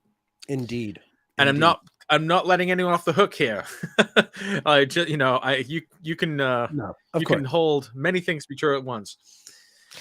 So, was there something else that you wanted to cover before we wrap up? Wasn't there what Oh, so I yeah, if we want to talk about it, it's just something I've kind of noticed, and uh it's not like a very compelling observation necessarily, but I've been looking at this upcoming Mercury retrograde and its configuration with Mars and with Neptune and its general opposition to Saturn in Pisces. And so I've thought about how that should mean that in some way Mercury and all the things that Mercury represents should be sort of going awry or challenged in some way. And so one of the basic things that Mercury, can represent is this notion of currency, and monetary or financial considerations. It's the planet sure. really of markets. If we think Yeah, of Mercury as the mercantile planet. yeah. So Think in of it theory, also these think of it also as like the phrase, "Hey, it's not personal, it's business," which right, is yeah, pure the Mercury, aim like yeah, the yeah, amorality of the yeah, yeah. markets, yeah, "Hey, come is on," very I, Mercury's ultimate, yeah, very, very neutral. In sometimes some okay ways, and other more challenging y ways. But yeah, sort of, it doesn't care if it's doing harm or good. I mean, if it does you good, that's fine, but it's not like it was the agenda. It right. happened to work out for you. Yeah. So one of the things that has always kind of stuck with me was the fact that it was in September of 2008 when Lehman Bros fell through, and that kicked off this, the financial panic of 2008. That happened when Mercury was retrograde in Libra in a conjunction with Mars. And I always thought that was an interesting example of how Mercury, the planet of markets, sort of goes into the state of panic or something when it's, conjunct Mars. Now, I've looked at a lot of Mercury-Mars conjunctions, and they haven't always like coincided necessarily with like a major stock market like event. But what is interesting is that if you do look at some of the most significant market crashes of the past century, uh, you do see these planets conjunct. So, for example, at the 1929 crash, you do see Mercury and Mars together in Scorpio. It also happened in proximity to a solar eclipse. I don't know if you want to bring up the charts of this, but so Okay, I thought you were. there's a okay, I can yeah, I can share my screen here. Uh, okay, actually, yeah, this would make much more sense for me to do it this way. Um, so again, this isn't like a terribly compelling observation in some ways, just because there are so many uh, other examples of Mercury-Mars conjunctions, not necessarily coinciding with major market events. But one of the things that I had said about the last Mercury-Mars conjunction in 2021, which was in November of 2021, I said that would probably be a bad time for the market based on these previous examples of Mercury-Mars events coinciding with like negative stock market events. Now, what's interesting is you can see these red lines here represent Mercury-Mars conjunctions. There was a Mercury-Mars there was a series of Mercury-Mars conjunctions because Mercury's retrograde in this part of the year of 2021. Now, what's interesting is we didn't necessarily see, a huge crash here or something. I mean, there was a bit of a sell-off from the time of the first conjunction to the next. But what is interesting is when you kind of zoom out, you can see that series of Mercury-Mars conjunctions did kind of stop the progress up to that point. And that particular Mercury-Mars conjunction that occurred in 2021 is, let me get this one. Oh, yeah. So this is showing us the sort of transits of the day that I click on. So I'm selecting the Mercury-Mars conjunction here. You can see that Mercury and Mars were conjunct in Scorpio, square Saturn in Aquarius, right around November 10th. And we can see that this is so close, so tantalizingly close to the top of this peak. So Mercury-Mars conjunctions seem to do a couple of things. They either, in market terms, it's almost like they cease a good time, or they just coincide with the bad time happening. So if we look, for example, at 2008, we can see there's such a clear confluence of these transits and what happened. Oh yeah. I mean, yeah, this is 2008, September 2008. And you can see that Mercury was conjunct Mars in here, and that happened a couple more times as we got through that time period. And obviously that was a very distressing time for the markets. So I think, I can even go back to 1920. Oh, here we can see a similar phenomenon as 2021. In 2000, right before the dot-com crash, we can see that there was a series of Mercury-Mars conjunction right around the top of that time. So that's And kind again, of what it's I'm just a little bit before the last peak. Just a little bit before the last peak, but that's like, still so interesting. Yeah, that's so I think it's kind of interesting where you sometimes see Mercury-Mars conjunctions coalescing around the top of a peak as a way to suggest that the good times are over.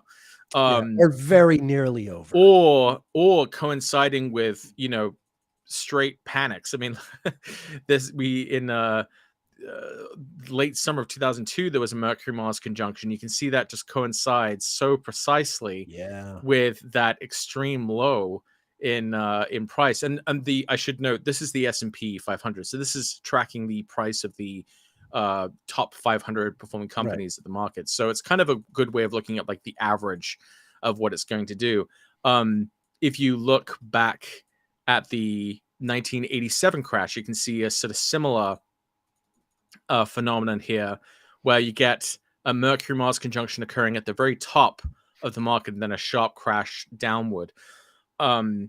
So you get a sense that it kind of, it ceases the good times or just coincides with the bad times. You see this again here. It's happening at the bottom of this trough in 1974. Now, I don't know why some of them seem to be like really significant, and then other ones seem to not really register all that much, or they're kind of doing something different. And I don't claim to know exactly how transits coincide with the stock market. I think it's a very, very complex phenomenon, and it sort of almost requires a new set of rules or way of understanding it than the way that we tend to interpret these planets in natal charts. But just as another kind of example here, we can see 1962, there was a series of Mercury-Mars conjunctions right before a massive sell-off. Just making my way back here to 1929, you can see another sort of similar sequence here, 1947. The 1929 one, here's the 1929 crash. You can see there's just a bevy of Mercury-Mars conjunctions that are coinciding with everything, the top of the peak and the bottom, and the distress of mercantile peoples and situations and environments, are all in distress at that point. So, I say all this to say that, I would wonder then about the fact that we see Mercury in such dire straits relatively soon, and what that could potentially mean for the overall price of or value of the market. We can see that these three lines are showing the future um, Mercury-Mars conjunctions we're about to have. This is when they're coming within 3 degrees of Right. being precise, and so we can see that What's the date of the third one? the date of this one is January 27th, 2024. Gotcha. That happens at 17 Capricorn. The one prior to that happens December 28th. That's retrograde in Sagittarius, and we have this near miss, or rather this Very close. very close Mercury at Mars at 11 Scorpio. And in this time period, Mercury and Mars are really currently they're in the same Very, kind very of close. Yeah. area of the zodiac, and so we can see that they're already kind of if we look at it just even in terms of their positions, we can see here on that Mercury and Mars are sharing the same sign from here to about here. And so I just I don't know, I get the impression that since this seems to be on a downward trajectory for now, this might not be something which accelerates as we get through this Mercury retrograde in Virgo, which is configured in difficult ways with these other planets, and that eventually there are these sort of future Mercury-Mars conjunctions. But it's still the mystery I'm still just trying to solve is like, why are some of them hugely impacting seemingly, and then other ones maybe not. Now I imagine a skeptic watching this would just say, well, it's because it's a coincidence, and planets don't affect anything, so of course it's not going to be a consistent effect. But I think there's a lot more to this, and I don't necessarily think that the direction of the price on a graph is necessarily telling us the whole story. It may very well be that there are similar dynamics that are occurring in society, but it's not always going to register as a change in price. And the markets, stock markets, that's usually measuring in some ways the sentiment of people who are invested or of the rich. It's not necessarily reflecting the fundamentals of the economy. So there may be other ways of measuring the fluctuations of mercantile or economic activity that isn't necessarily related to the stock market. But I like using the stock market just because the data is easy to get a hold of, and I have the program which allows me to kind of I gotta get that's Alfie's software. What's it called again? That's called, this is from Alfie Lavoie, right? Is what he says Lavoie because he's a Franco-American. Where I'm from, we'd say Lavoie. Yeah, that's why I always called him Lavoie. Yeah. Alfie Lavoie. But he's Elf. Yeah. But he's while his ancestors would be Quebecois, but he's a Franco-American, and so he uses the American pronunciation. Yeah. It's Alfie has many different trading software products. That particular one is the Alfie's Trading System 2. If you go to his website, but I want me some of that. I want me some of that. Free plug, Alfie. You're welcome. The problem with me though studying this is I feel like I would need to learn a lot more about I know something about astrology. I don't really know much about a little bit finance. I don't really know much about finance, and you'd almost need to become like an expert in like 2 fields to be able to really understand this. It's doable. And so what I really need is what we really need is people who know both, to kind of look at these phenomena, people who would be able to make those connections between like what a planet means versus what they see happening economically.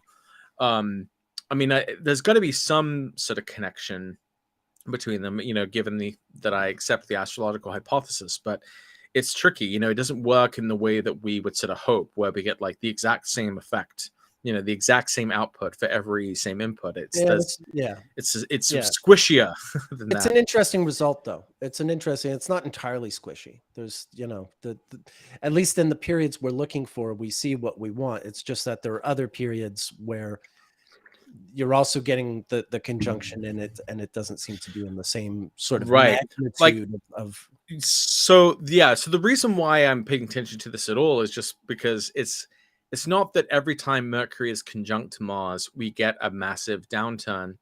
It's that at some of the most significant downturns and the most significant peaks in the market that this conjunction is often present, this yeah. co-presence is often present. And so I think that may be, significant.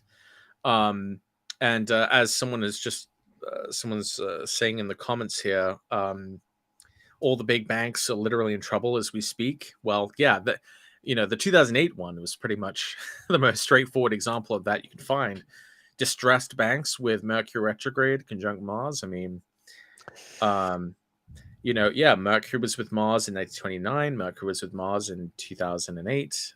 Yeah, no, that's Mercury was with Mars in 1987. Yeah, You it's a see it thread. a few times. It's a thread that's worth pursuing and trying to sort of uncover. I'm sure in the end it has to do with where all the other planets were relative to Mercury and Mars. If you really want to get that, we'd have to sort of do an in-depth study. Right. But that's yeah, I mean, I think you don't need to be an astrologer to suspect that, the economy is teetering right now. Right. I mean, if anything, everyone seems to be surprised that, the twig hasn't entirely snapped, although it's Well, entirely yeah, that's me. I'm a little surprised that this hasn't well, not just, happened I mean, already. everyone's, Yeah. anytime I watch anyone commenting on the economy, it's like all the signs are there. But people are still buying houses, still getting mortgages despite everything, Right. so it's Yeah. One of the more reliable indicators, like in Alfie's software, you can plug in different cycles, different combinations of planets or different astrological factors, and you can actually get an efficiency rating, like how well does this factor explain the results. So I think it's called a Fourier spectrum analysis, where you can have the program tell you what data or what cycle explains the data best. And the one that came out the highest was the nodes, the amount of time that it takes for the nodes to circle through the zodiac. And in fact, it even looks like when the nodes cross through the cardinal points, like when the nodes go from 29 Pisces to 0 Aries, or 29 Virgo to 0 Libra, or wait a minute, 29 the nodes Gemini. go backward though, so you're Yes, yeah, sorry, yeah, backwards. Pardon me. Yes, you're correct. 0 Aries to 29 Pisces. When it crosses through those cardinal points, that those seem to register as these highs and lows and changes in direction for the overall market. And so it's kind of tantalizing because it tells us that that'll be in early 2025 is the next time the nodes cross the cardinal points. Right. So yeah, there's still a couple of years off. I mean, it's not a perfect 1-to-1 ratio. It's not something you can count on 100% of the time, but there does seem to be a kind of general outline that follows the sort of 18.6 year pattern of the nodes. And this is interesting because this has actually been remarked upon by non-astrologers, that there's a kind of 18.6 year cycle in property values. This has become a little diluted with the addition of commercial real estate into that configuration. But prior to the 50s, the patterns of the U.S. housing market follow a pretty regular sine wave looking type pattern that corresponds to the 18.6 years, which is really close to the nodal return cycle, which kind of tells us that in some ways the primary astrological factors that should probably be affecting markets is the sun and the moon, which makes sense, as those are actually, the closest, the brightest, not saying other planets might not have an effect at all, but I would think that, even geophysically, there's a greater impact, of the sun, of life on Earth, and of the moon as well. Yeah. So, that reminds me, there's someone on Twitter, a financial guy who took my introduction to the Venus synodic cycle. Mhm. And he made a video. It's really interesting. Actually, I wanted to talk to you about it. Maybe we talk about it next week because we're running out of Okay. time today. But yeah, I'll find the tweet and bring it up next week. But he's basically, yeah, he's done his own, taking the Venus synodic cycle. He's made his own sort of mini model. It doesn't have to be red, white, blue, black. Well, it is kind of the red, white, blue, black part, but not the 1, 2, 3, 4, 5. Like he's just, he's not trying to think about the 8-year revolution, but just the sort of the different parts of Venus's relationship to the sun. And he's tracked that along with his study of the markets. And he's got some very interesting things to say. Wow. And it's also, and there's something yeah, well, we can talk about it next week. But sure, yeah, that'd be a great thing to talk about. Yeah, we can. I really look follow up on forward to that. Yeah. Aside from that, this whole contest thing has been a blast. So thank you for indulging me. Thank you, everyone, for indulging us. We figured it's Leo season. It's my birthday. We wanted to just have fun and show off, but show off with a purpose. I think there was, people, I hope, learned out of got something out of it. Yeah, got something out of the game. So it wasn't just a matter of showing off. Yeah, Jade Roscoe's asking about, have we listened to other financial astrologers out there? Yeah, you more than I, although I have done some. I mean, I've helped clients with different financial sort of trading things.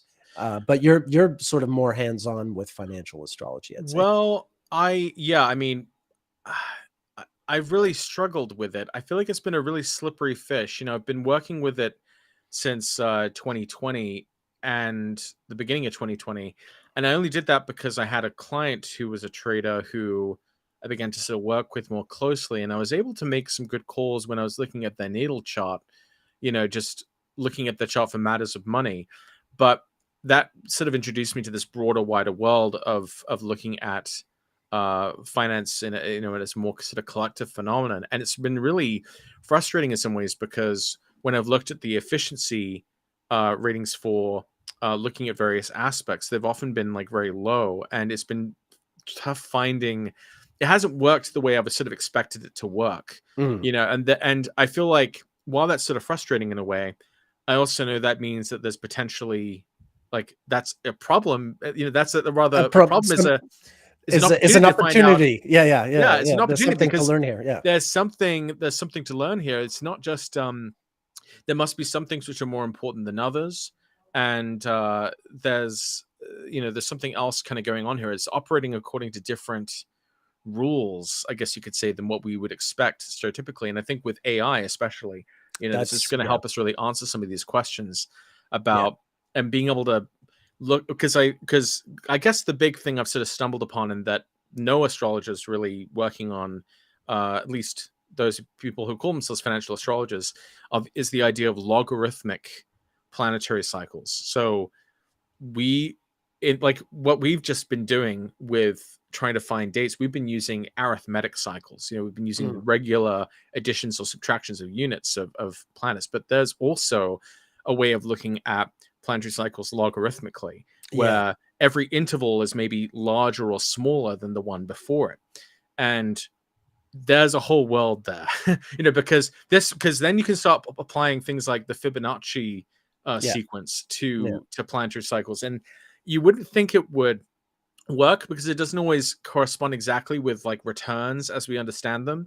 But some of the preliminary research into this using like lunar units of time and projecting them forward in a Fibonacci type way has been pretty shocking, with how well it can account for dynamic systems that grow and change or decay, and you kind of get those sort of time spiral structures working out in things like market behavior. So there is some really incredible work being done out there. I think financial astrologers right now, I have looked into a lot of what other financial astrologers doing. There's a really interesting account you should follow called Time Trades.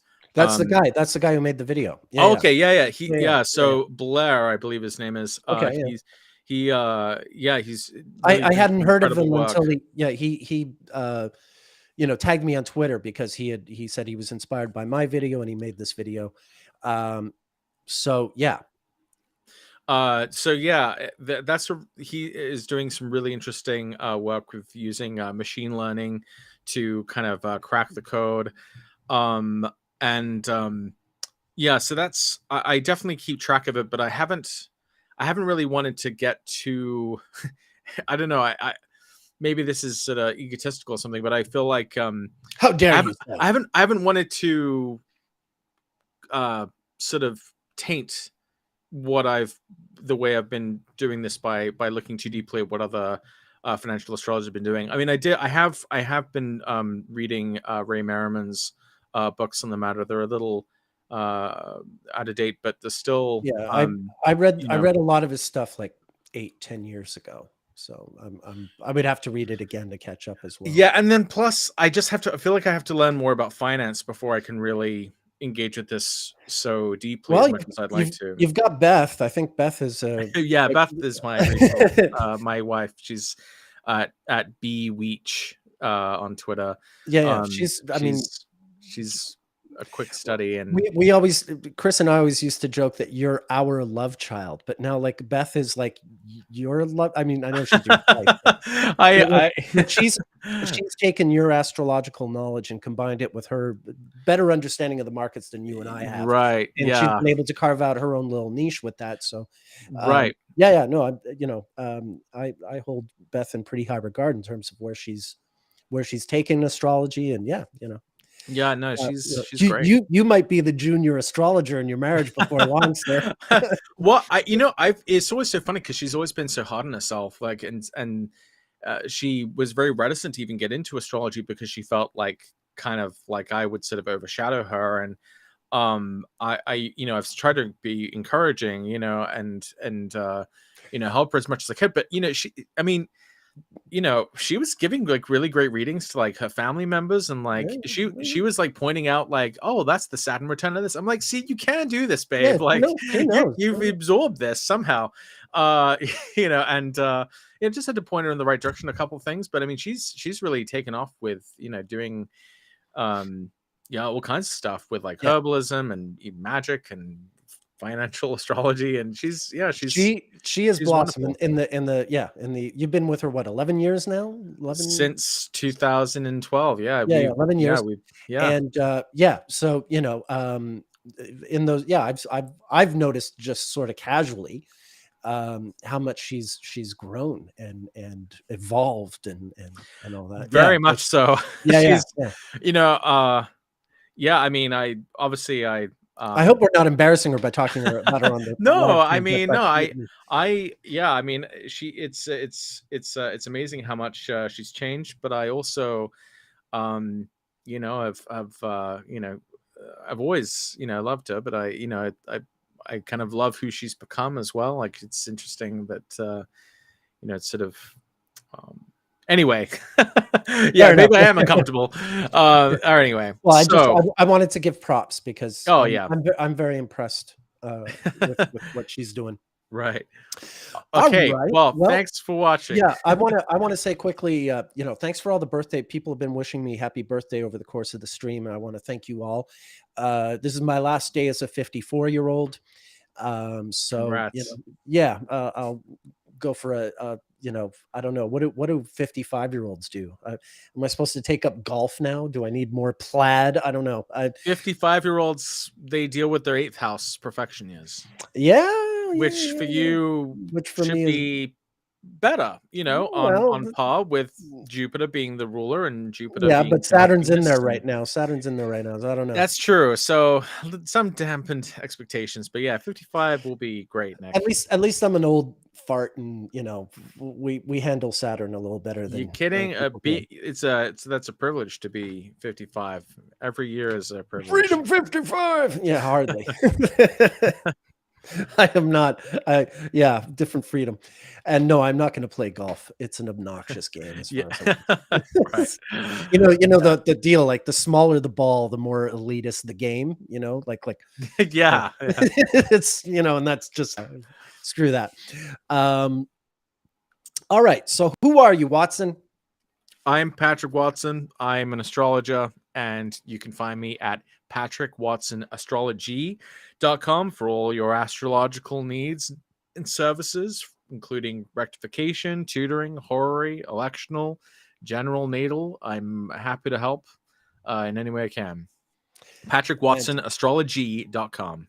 Fantastic. And I'm Nick Dagan Best. You can find me at nickdaganbestastrologer.com. And I similarly do, most, if not all of what Patrick just outlined in terms of astrological services. So by all means, we are working astrologers. We are family men. We got hungry mouths to feed. So if you're an astrologer to tutor you or whatever astrological needs, do consider us for your services for all your astrological needs. And we will be back next week. I'm really looking forward to it.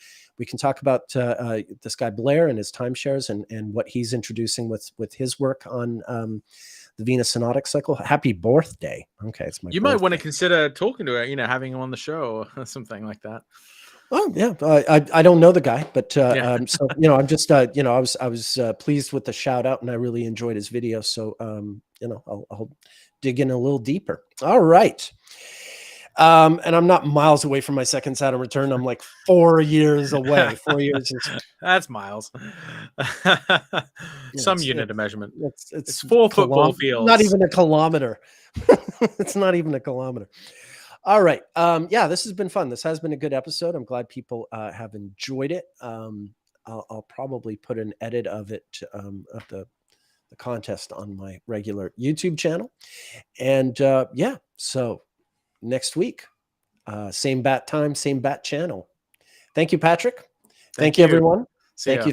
And we'll see you next week. And I'll be on tomorrow, my solo live stream as usual. Hopefully some of you will, or all of you will join me for that as well. All right.